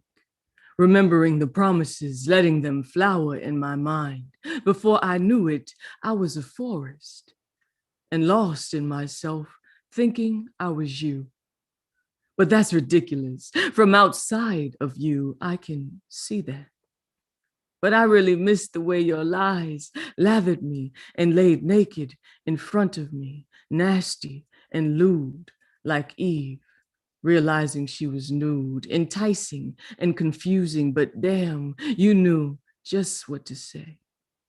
When you wanted to dance with me, or rather, when I played like Pinocchio for you, hooked your strings on my heart and animated for your entertainment. Eventually, I was all nose and you finally recognized your own jungles on my skin, catching me wildly trying to maintain Cheshire grin. I gave you all my teeth, falling out of myself one at a time until my smile wasn't mine, and yet the descent is so delicious. I return to depress this tip of tongue into your disappointment, regret, attempting to rouse dead interest, pull you to procreate new appointments, knowing I'll decline. Thanking the divine for pulling my head back into my body every time, but I see sand escaping me steadily Hours of glass between, but still clear to me if soul ties remain unsevered. Our gravity may attempt to devour our heat, evaporating our liquid proclivities again. Overcome by self-preserving energy, I pull the lever or never, return forever to my middle, and blast the latch, grab myself from our inferno, and detach. If you want more, you can catch me at itsrayjane.com. I appreciate y'all. Ooh, gave you my teeth one by one. Ooh, ooh, I felt it. Thank you, love. Thank you. Brilliant. Ray Jane, Queen Ray Jane, Thunder Lung, Queen Energy, Glorious, all that and then some. And if you want more, check her out. She already let you know you're going to see it live. Oh my God, the live shits is going to be crazy. Oh, I can't wait. All right. So we had Queen Ray Jane, and now let's see what's good with the Fuego Paul con Queso. What up, bro? Chilling. How you doing? We missed you last week. We missed you. Thank you for missing me. Thank you. Yeah, always. So y'all having me follow Eric and Ray. Set me up. All right. Oh hell yeah, you already know. Yes. Yeah, Okay. it's fucked up. But I'm gonna be leading off on Saturday. So show up, roll up, come through. If you're anywhere in the tri-state, no excuse. All right. This piece is called Christ, Man, or Why Savior Complex is Complex Enough to Build an Entire Apartment Complex on. See, I don't have Savior complex. I know I'm not Christ, but like with all things with me, it's complex. For a long time, I called myself Jesus with a mohawk. Now I know God. What an ego that kid must have had, but it was mostly Kanye confidence. Faking love for self until I college dropout cop that shit, and God was never a part of my intrinsic architect. I was more the fuck the blueprint, I'll build it myself in a cave with a box of scraps on some Iron Man, because growing up, Dad was so gung-ho on his born again. Christian, religious, zealotry. I learned all the scriptures and parables about that indelibly brown to black bearded hipster prophet named Jesus Christ. Oh, you thought Middle Easterns were white? I mean, Jesus Christ. Most of y'all get narratives twisted more than his dreads that man existed so far outside the confines of piousness of that good book. Because look, he rode with gypsies and thieves, embraced and gave thanks to prostitutes. He drank and ran away from his father too. Let's not pretend he was devout to such absolutes. I mean, man's turned hella water to wine. You really think he ain't polish off a bottle or two? Why else in communion is the entirety of his blood an actual Lil John pimp cup full of Merlot, and his flesh some bread to balance blood alcohol content? See, what I've gleaned from theology is that historical texts tell blatant fucking lies like all the time. It's their primary purpose to manipulate, extort, and keep you in the supporting roles they want you for, so that sin and shame became primary ways for you to be their gentrified tenants of a 10 times over non-rent controlled quick rise, even quicker to fall development. The judgment coming from such quote unquote holy folk, spiritually heightened but less enlightened, is worse than HOA fees and noise ordinances like, say, for historical poetry venues just down the street. I say, none of us can ever be saviors, but shit, if I'm not going to go out my way to pull up those I love actively dying each day. When I was in that same place, had I had no one to reach for me, I wouldn't be here today. For me to hear you say, the beauty of the selfless is in the architecture of their empathy, and I can give a fuck less of any egoic being. Imagine me tripping over anyone's opinion of my mission when I can literally summon thunder and showers with just my lips. Thunder God shit. Maybe not savior, but I am a god of these elements, and there lay infinite strength in me owning this for so long. Shit, saw myself incapable of even survival, the cape and Mjolnir clad, son of Odin, face not full, holding himself unworthy of holding that shit, hammer in trembling hands. But see, demigods actually summon the most strength from their humanity, just like Christ, who tapped into his affinity for helping others find infinity within themselves. It's one thing to be a savior, Another to enable the demons of self-immolation. This cherry on top of apathy happens to be anyone could feel such a disconnect from community to view being there for people as a Christ complex. It's so complex, like building a whole condo complex and realizing you forgot to let the foundation set. That shit's not meant to stand. And I'm on my knees, but I must confess that I won't confess unless on knees to please, and you come first before I get the chance to make you come. Yet I see I have no delusions, that I am not still just a man of the flesh. I could walk on water, but that won't make you wet. Call this resurrection erected, because as often as you need, I can rise again. Let me stop though.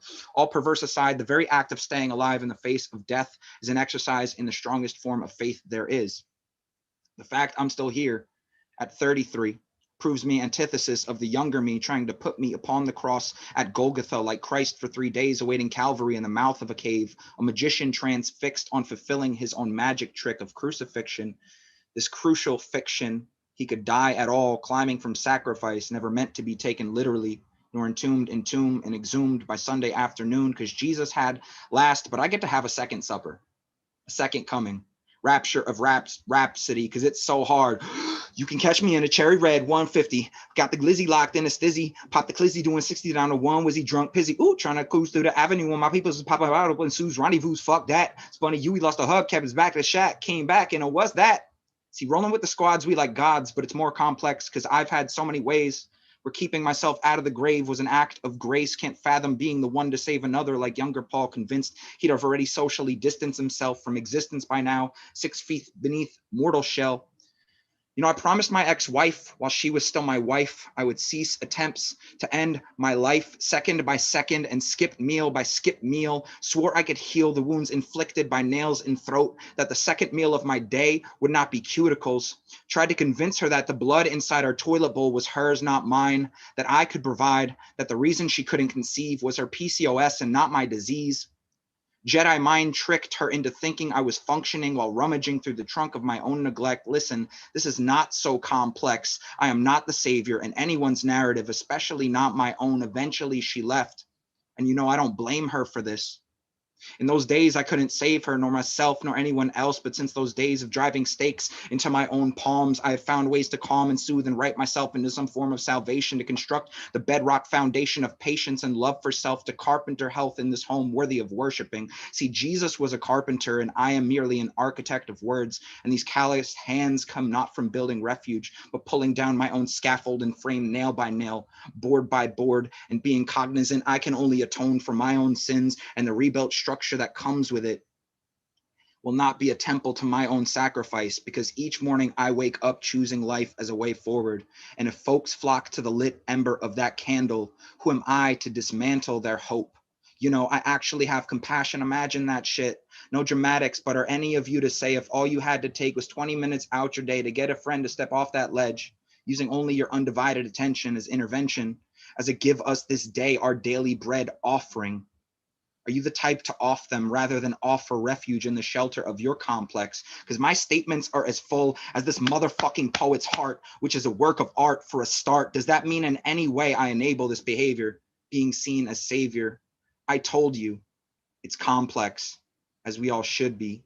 But I'd rather be someone people can flock to and exhume their own wounds, to be just one piece of steel support beam, because I can't fathom the emptiness of architecture, of a one-room department kingdom of dread, only interested in being its own palace of worship. Paul con queso. Wow. You know, Paul, you know you're a genius, right? Thank you, Brew. I'm doing a men's support space called Men Who Heal this Sunday at 3 p.m. If anyone wants to come through, anyone in need of it who identifies as male, I got the whole Voltron helping me out with that. Storm God's in the building. You can follow me at Paul Con Queso on IG. Paul con queso. I cannot imagine what your inner dialogue is like, especially when you're being cruel to yourself. You must be vicious. I go hard at myself, yeah. I cannot, I mean, the way your poetry is, you know, I can imagine how, when you internalize, or like, you know, when you turn that voice to yourself, it must. But I'm softening it. I'm softening it. Good. It comes out though. It comes out in the art. beautiful, amazing, so great. Wow, pork con queso, doing it big, amazing. That is so beautiful. Okay, now to follow pork con queso, it's gotta be Luis Pavon. Hey, La Bruja, how are you? I'm well. How are you doing? I'm doing good. Returning back to work. Trying to get into the swing of things again, you know? Yeah, I watched your video about narcissistic parents, and thank you for Hey, thank you for checking it out, you know? so real, so true. I was like, preach. Yep, so speaking of parents, I know Father's Day is coming up, and for many gay men, there's a strained relationship with their dads. So I wrote a piece. I'm going to share 2 pieces tonight. The first piece is called Blood Relative. It's for lonely gay boys with complicated fathers. He does not know he murdered me. Tucked my body underneath floorboards, made my lungs crawl space. It is hard to breathe some days when I think of the bomb blooming inside my blood, how the body remembers everything it's touched. My cells, once fine china, demolished by the raging bull, no shopkeeper. I've been groomed for this. My father, the first ghost in my blood, haunting this abandoned body as I bled on the sheets nightly, mattress covered in the tears only my body let me cry. I've learned only to deserve hunger. Let my bones moan with the music of its own wanting desire, just a father that never comes home. You, the fool, always waiting by the door for his return, till he shows up soft in the blood, leaving you depleted one by one. So that's my first piece. And my next piece is called When Loving God Hurts. And sometimes, you know, we get angry at God, you know, our imperfection, we just start raging at God. And this is one of those pieces. Why must I suffer to win your favor? Hunger with many stomachs, be the coin and the beggar. Shake my cup 1,000 once, our Father, hallowed be thy hurts. Thy kingdom come, thy will be done in heaven, also upon the earth. Trust, I am knocking on heaven's door more now. Praying earnest with the fervor on fire, I am bleeding pleas for gleams to answers, praising the questions, I am lost. A wanderer, a son, finding home as your building, reaching up to the clouds, evicting all spirits. I am angry now, God.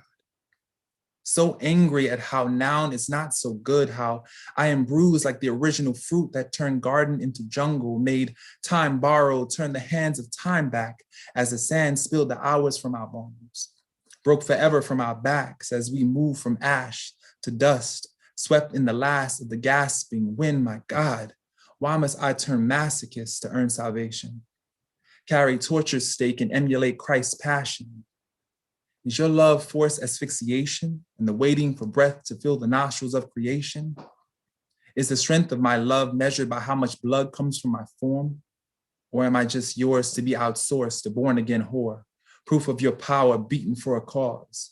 How I kick, scrape, claw for the shore of your support, but what does one do when the one that hurts is your one final call? And before they answer, request you call. Luis Pavon, wow, with the father, that father poem, and the absence, the ghost, the first ghost in your body, and then, you know, this second poem too is like 2 father poems, you know, and they're just brilliant. Thank you so much for listening. Ooh, wow. Tell them where to follow you, because Definitely check me out on IG, El Majesty 1. yes, I follow. You will be blessed. Thank you for your poetry, Luis Pavon. That was amazing. The men in this group, wow, you guys take it just just to the levels we all need to expand to. You know, it's just you are expanding consciousness and you know and our own awareness is just so beautiful. Thank you. Okay, Nick Paleologos, Nick at Night. The new beanie. Ha! What up? Hey! Hi, Nick. How are you? I'm doing well. I'm hanging in there. I have to now follow Louise, Queen Ray Jane, Paul Conqueso, and Eric. I'm like, damn. I'm like, woo! You got this, Nick. You got this. Let's show some love for Nick Paleologos, Nick at Night.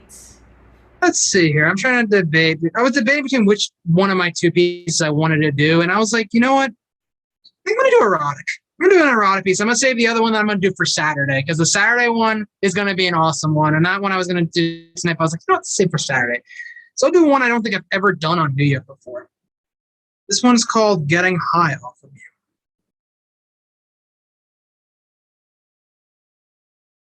Your eyes, your lips, your body, your soul. You are like heroin addicting to my blood, especially when you are injecting inflections into me. When you speak to me, it's like you are fucking my ears and I'm snorting you up like I'm cocaine crazy. I'm in your presence as purple hazy. Internally, I'm fiending for you like a junkie. I need my fix. You are my fixation. We are demons in this collection of cacophony coitus. We are angels because our love isn't just physical. We are whiskey to coke, beer to a bloke, lighter to a smoke, inhaling our toxic and our mana. Exhaling life and dedication. You can cover yourself in a hoodie and sweats. Stockings go bottomless or nothing, and I will still love you. You are my rock star, and I am the groupie. But tonight, we are center stage to our own private show. We both have verses in this love song to sing like we are Patti Smith and Bruce Springsteen. Thankfully, I know how to swim in booty, and I know when and where to come. Feel your warmth, feel my cold. It's opposites attracting each other. Your pussy and my dick are graded S for supernova sexiness. Your genitals are not the best part of you. It is your eyes, your mind, your laugh that attracts me the most. Your soul. Thank you. Nick, yo, you followed it up with some heat. Nick. I don't erotic that much, but when I do, I can hit with that. Yeah, you hit with that. That was good. That was good stuff. Nick at Night, making it super, super spicy. Yes. And it was smooth too, you know, like I enjoyed the whole flow, Nick Paleologos.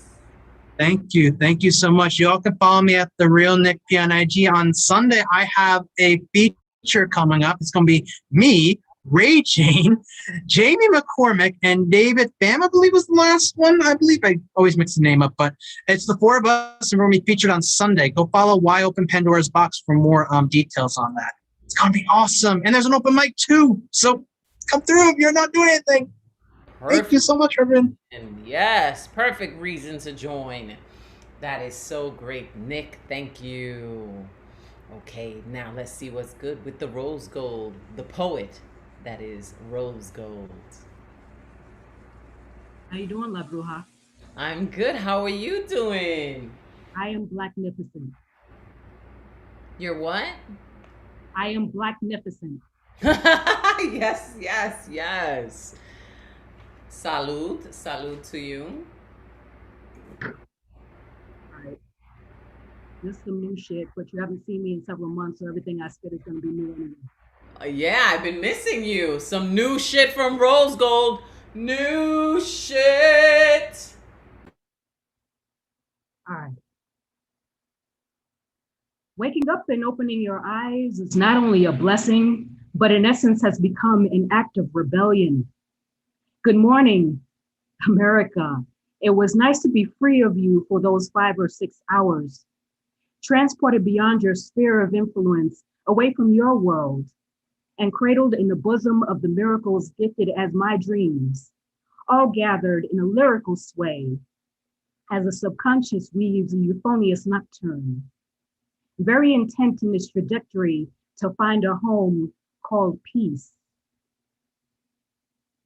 where I can swim in its groundswell of serenity in the backyard, paying no mind to the threatening downpour looming overhead.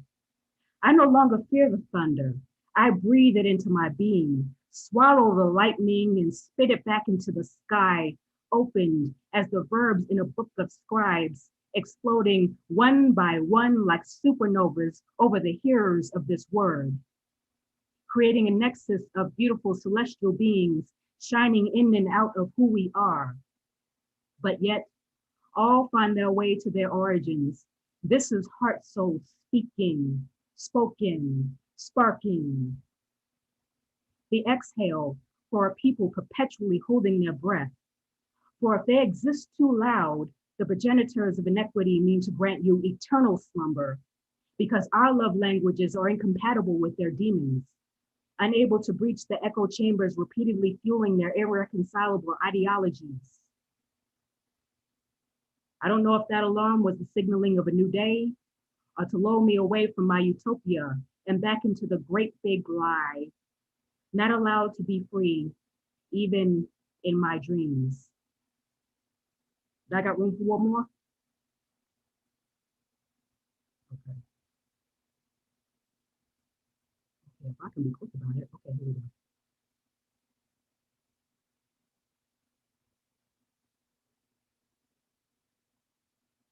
My prayer for Black America. Please, God, hear my cry. God, I ask you, remove all things not like you, like the morning thoughts that jolt me awake, alive in a dark republic, reminding me that my body has no value and there are those who will try and prevent me from taking agency of it, all before my eyes adjust to the dawn's early light. That we don't have to endure the media's never-ending carelessness in naming the trial after the victim rather than the perp, after months, perhaps years of pre-framing public opinion through recurrent character assassination. Father, I pray that not another body be slain before the tears have even dried from the last fallen, and just after a verdict has been rendered, but not before yet another body meets the earth. In the name of all things holy, Lord, stop them from taking these Black sons and daughters from their mothers, leaving children without fathers and spouses without their betrothed. Parents are not supposed to bury their children. It's out of order. Cover us in the blood of Jesus, so ours will not blast out of our flesh, christening the concrete with our DNA. Because modern cowboys mimicking pickup patrols of old feared for their lives. You said fear and faith can't coexist, oh God, but you never warned me they would, at the very least, still bump heads.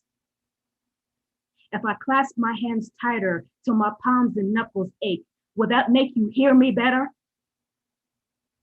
Daddy God, you said the last shall be first, but we still find ourselves at the end of the line. And by the time we get within reach, they flip the close sign on our dignity, our bodies, our rights. If we are made in your image, then they must hate you too. Reteach me, oh God, to fight the battles on our knees so we don't become casualties in this posture.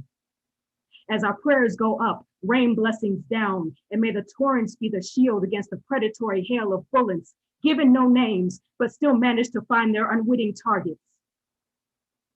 Create in us, oh God, the courage to create the world you meant for us, within a land that's foreign to your voice, yet incites domestic terror in your name. Dispatch your angels of protection over the first people, that we may live long enough to welcome shouts of joy versus screaming hymnals of mourning, morning after morning. Father God, we ask all these things in the name of Jesus, we pray. Amen. The poet Rose Gold, out. Yes, the poet Rose Gold. May Daddy God hear that prayer. Bravo, Queen. Truth be told, yes, people are loving it. You could see that. Speaking that truth. Great to have you back, Rose Gold. Thank you. Thank you. Oof, okay, Joski C is next. Joski.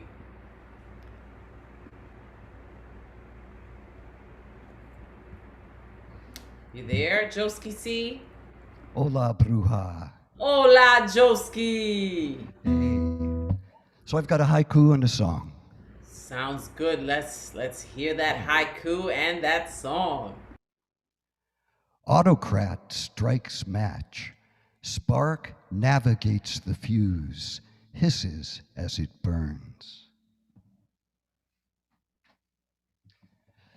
So I've been frustrated, like so many of us lately, that one or two people are like blocking any kind of progressive change in the Senate.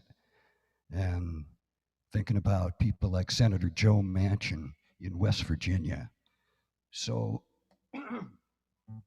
I borrowed something from John Denver.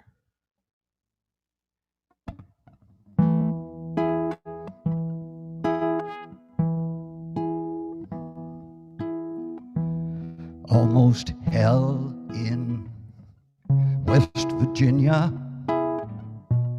Poverty come drowning like a river. Life is old there, older than Jim Crow, holding on to power. You won't let it go. Country road, you close the polls, make it so hard to vote, filibustered. God we trusted, won't you let me go vote? Country road. Democracy, oh you brag all about it, so why do you try to suppress our voice? You can't steal our choice, steal our freedom if we don't let you.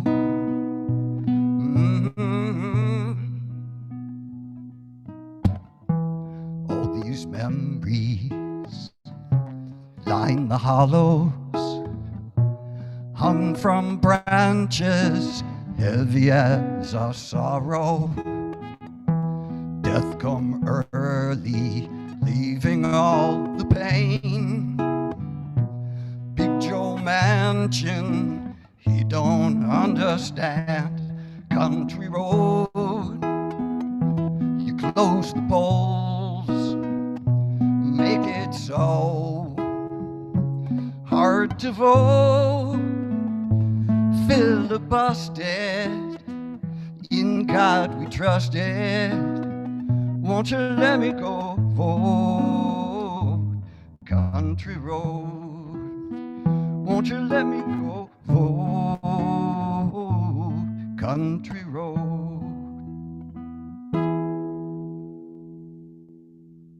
Woo! What a spin on that Denver song. Wow. Thank you, John. Yes, thank you, John Denver, for that song. And thank you, Joski Steve, for putting in that message. You know, if voting didn't work, then they wouldn't be attacking it. So, That's the truth. yeah. Much love to you, Thank you Joski so much. Steve. Thank you for that. Send my loves to Deneen. I surely will. Thank you so much, Bruja. Thank you, everyone. Always a pleasure, Joski C. Okay, Nisa, our youngest poet, our youth poet of the open mic. Nisa Tiagi. Hi. Hi, Nisa. How you doing? Good. So when are you coming to New York City again? I'm I'm leaving tomorrow afternoon. Oh wow, how exciting! So And then you're exciting. gonna be performing at the New Eurekan Saturday? Yes. Okay, Saturday. Okay, cool. Keep that in mind. Good to see you, Nisa. What you gonna do for us tonight? All right. Kind of controversial poem. It's old because I was scared to do it, but we're doing it now. Woo! Conquer those fears, Nisa. So, my family believes, so I assumed so do I. That was my first mistake. Skyman said / summon at human 7 billion. Skyman created everything. Skyman controls everything. Punishes everyone for one person's mistake. Why make hell if you can control people? Make the people good.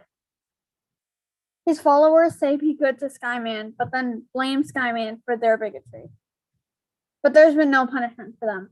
There are greedy hellcats in this world, and maybe this is the punishment played. But why was Eric here so fast? Why did he not punish the greedy Cheeto that we called Mr. President for 4 years? That Cheeto caused more damage than a couple of wicked people. Why was Skyman never there for me? He was never a comfort to me. Just something I had to give thanks to when he's done nothing for me.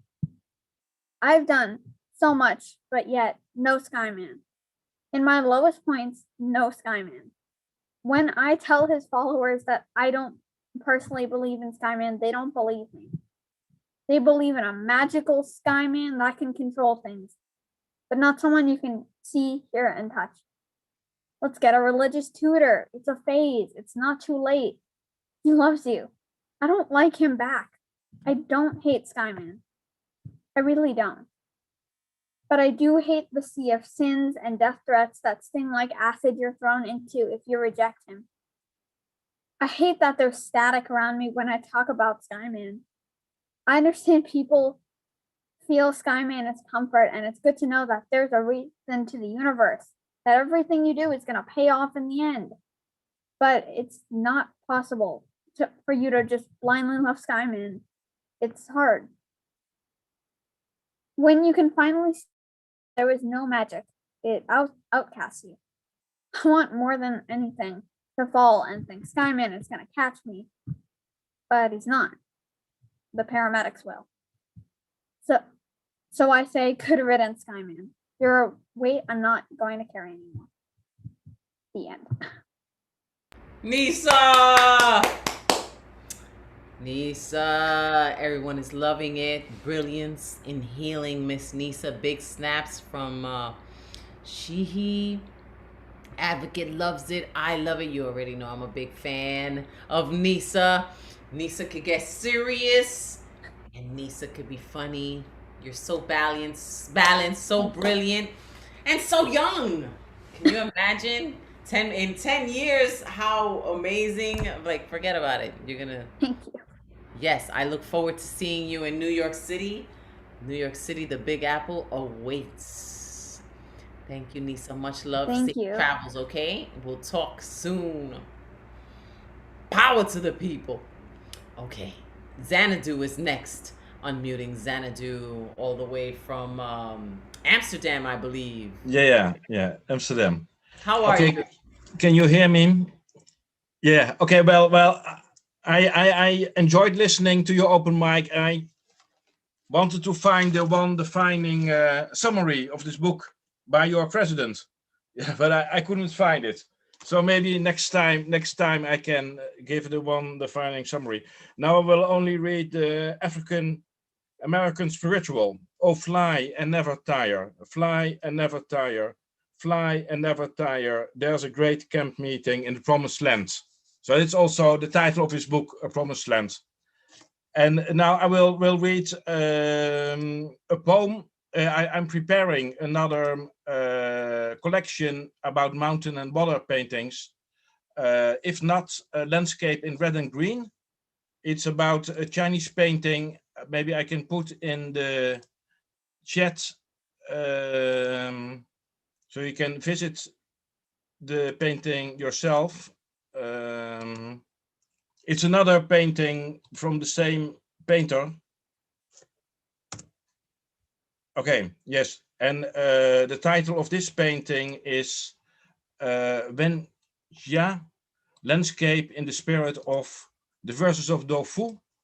So already in those days in the Tang Dynasty, they had contests like we have now. And this was a landscape in the spirit of the Verses of Dofu. Dofu is another very famous poet from the Tang Dynasty. So this poem is actually a poetical portrayal of Hu Xin Mountain, another painting by Wenxia. If not identified by red and green pagoda to some top, if not marked by angular cliffs as distinct from Qing ellipses, if not featuring steep stairs to high gate, proceeding from front of scene among trees and pavilions upwards, if not drawing trees twofold but boneless and meticulous, if not sandwiched between some tens of seals, 5 in 2 corners and 6 column 11 row calligraphy atop, a poem, a quote, a script, if not designating a valley when a mountain has been titled, if not starting in an upright inclination and terminating in a downward diagonal like a zigzag rather than a jigsaw, if not confusing solids and fluids and gases, if not showing beauty of green trees rather than green mountains, if not displayed in slowly glowing and slightly dimming lights, if not depicting lines rather than Hinshui mountain. So this was portrayal of Wen Jie and his Hu Shu mountain in the Shanghai Art Museum. If there's some time, I can read a portrayal of a river as well. A very short portrayal of a river. Okay, yeah, very it's short okay. portrayal, and then after you is Dark Man Blues. Yeah. Okay. Can you see the painting in the chat? La Brouilla, can you see the painting? Is it Wenxia? Yeah. If you double click on this link, you will get to the painting. That just looks a little bit like the painting I just described. Oh, in the poem. Okay, and this one is a portrayal of a river, the Minjiang River, and a quote from a poetess from the Tang Dynasty. 9 guesses are divided into 9 colors, and 5 spirit fairies drive 5 colored cloud carriages. And it's another Obama poem. Yeah, I'm still inspired by Obama, not only because of his book. It's called A Black Size. Nights always are dark, and though you won't spark, brown like your eyes are, their yellow lights stand out to black oversights. Well, that's it. Yeah, I hope. Yeah. I still have 100 pages to go in this book. Yeah, 100 pages. But next week maybe or another time I will try to give a defining paragraph. Sounds good. Thank you, Sanadu. Thank you for participating. Thank you. Fabulous. All the way from Amsterdam. Now let's hear from Dark Man Blues.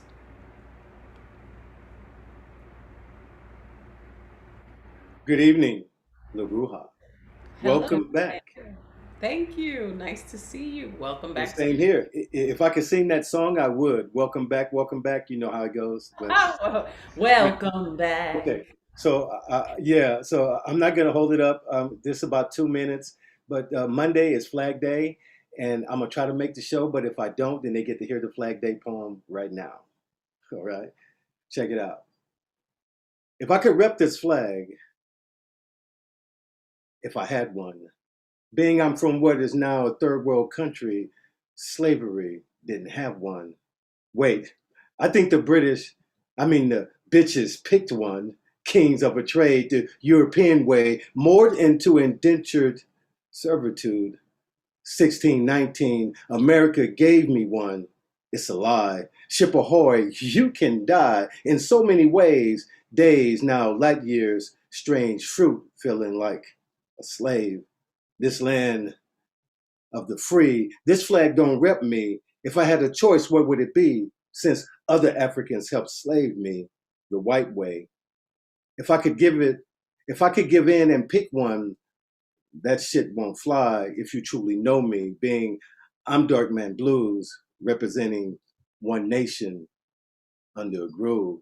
Now, for Bruja, I've had hints of you. Can't hide the beauty behind the tints of you. But glare, bright like sunshine, making me feel like I hit a gold mine. Jackpot. You are more than worthy of my best shot. Wishing you, missing you, swishing you like a Devin Booker jump shot. All net, sweet like candy, tasty as it can get, makes my mouth wet. Hot like July, and it ain't even summer yet. You see, I just need a little bit. You don't know me yet, but it's about to get real. I need a love that's deep. You might even have to be a complicated freak. You see, I'm looking for those moments you never knew exist. Tempt me to dare. I want a woman who can take me there. Yes, I'm looking for that love sign that says, be aware, there's danger up in here. High passion content. Oh, it's about to get wet. Can't wait till we get home. I need your loving and we're alone. So tell me, can we get real and not pretend so that we can get it in just a little bit? Thank you. Darkman Blues, getting it in all right. That was lovely. Thank you so much. All right. I'm flattered. Peace and love. Peace and love. Darkman Blues, always a pleasure to get into that. So now let's hear from Easter Poetic Desire, and then we're going to end off with GK. All right, good evening, everyone. All right, so this one is based on one of my favorite quotes by Maya Angelou, you know, the be a rainbow in someone else's clouds. So this is called Rainbow in the Clouds. I need life's rainbows to brighten my cloudy days, pull me far away from these blanketed skies of gray, blessing upon me protection from imminent storms, colorful rays of hope revealing that all will be right come morn. As life's stormy clouds come rolling on in, pouring raindrops of fear, obscuring my vision, possibility of hope, these foreboding moments enshroud till I find what I seek, a rainbow in these clouds, whose rays of light are always within view. My path to find that light is for me to choose, to go it alone and become my own rainbow of hope, or to search for other rainbows who can help me to cope.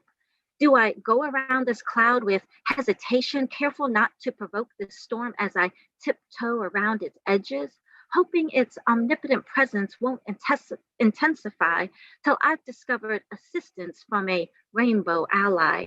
Or do I push through this cloud with determination to become my own ray of hope, my own inspiration, with courage to stand my own ground, no longer running for cover, seek that rainbow within me to break through these storms that hover? Whichever path I may choose to cast out these stormy clouds, the light is always there to be sought after and found. And once I've found that rainbow in the clouds of life's despairs, I hope I've learned to rise above those clouds, aspire to become something so rare, a ray of light that shines hope through even the stormiest of days, protection found beneath my colorful archways. Now look up and see your gray skies cleared, for I, your rainbow in the cloud, says never fear, I am here. Good night. Yes, Easter Poetic Desire being that rainbow in the sky for everyone. That's perfect also for Pride. Perfect timing, beautiful alignment. Thank you. Thank you. Poetic Desire. Now let's close out with the evening with GK Jayaram.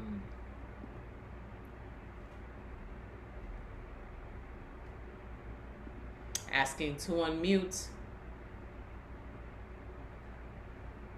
GK, are you there?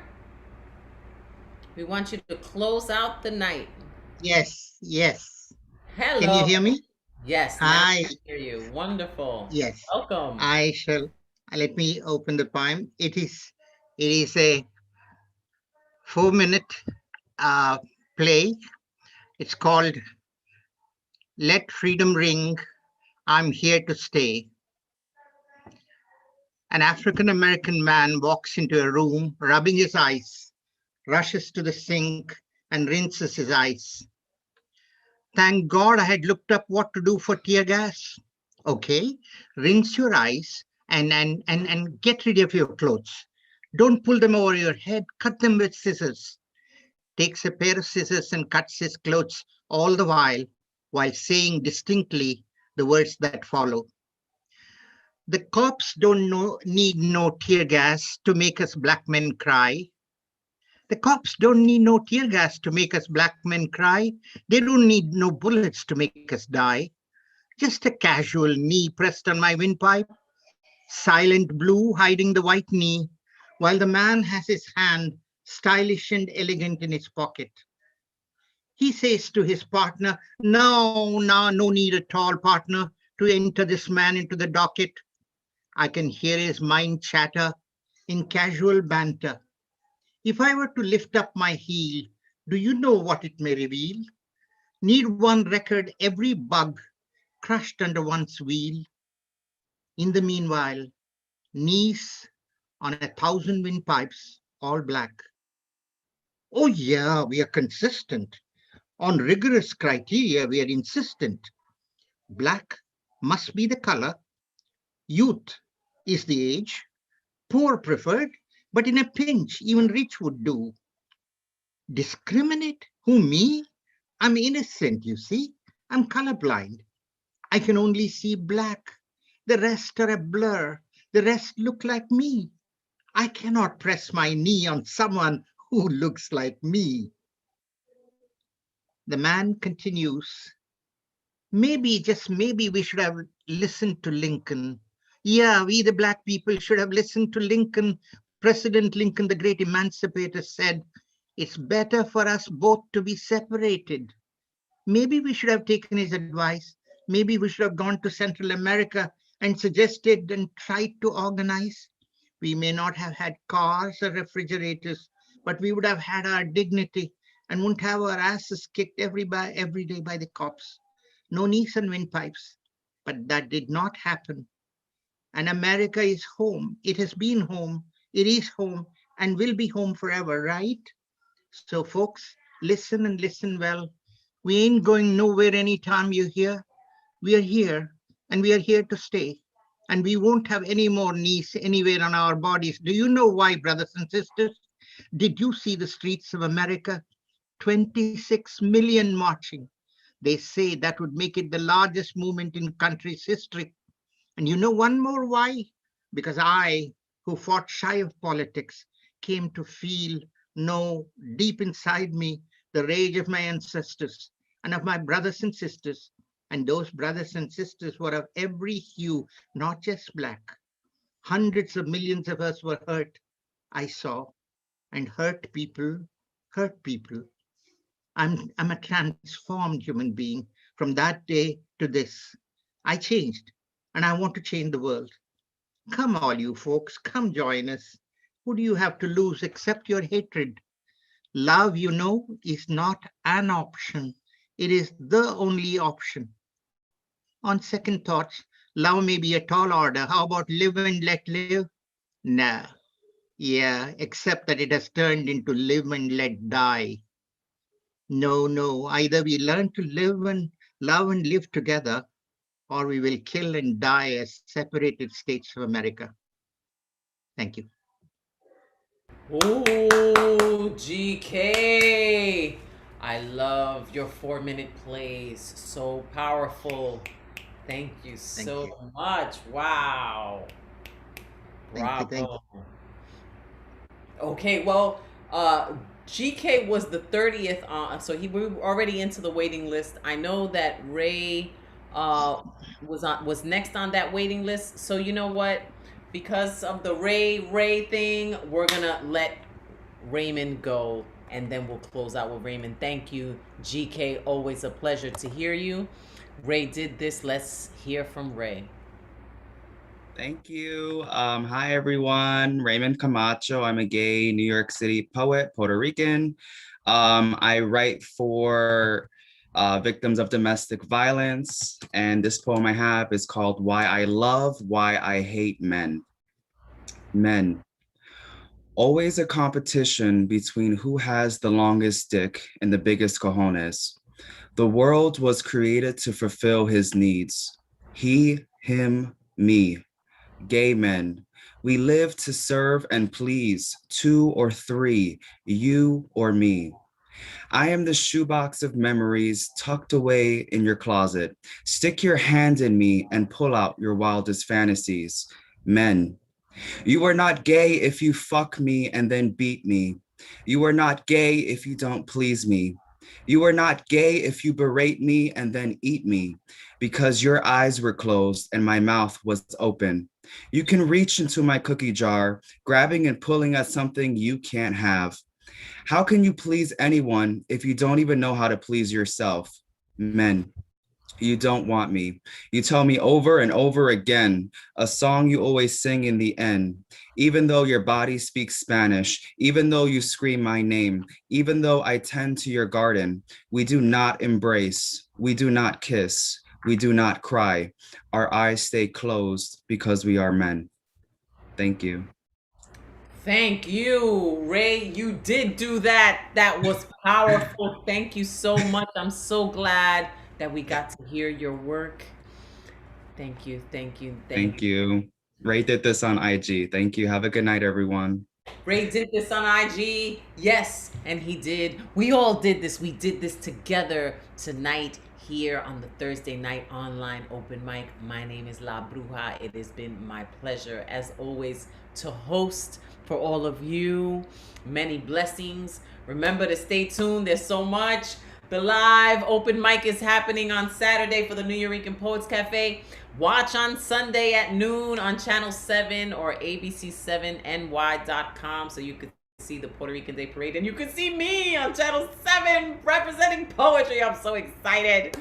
And all that stuff. And tomorrow for ostocenter.org, showing my short film, also dedicated to the women in Puerto Rico that were killed at the hands of domestic violence and femicide. So watch out for all of that. So many powerful things. All of you, yes, and our very own Rosalind Diaz is part of this episode too. So watch that tomorrow.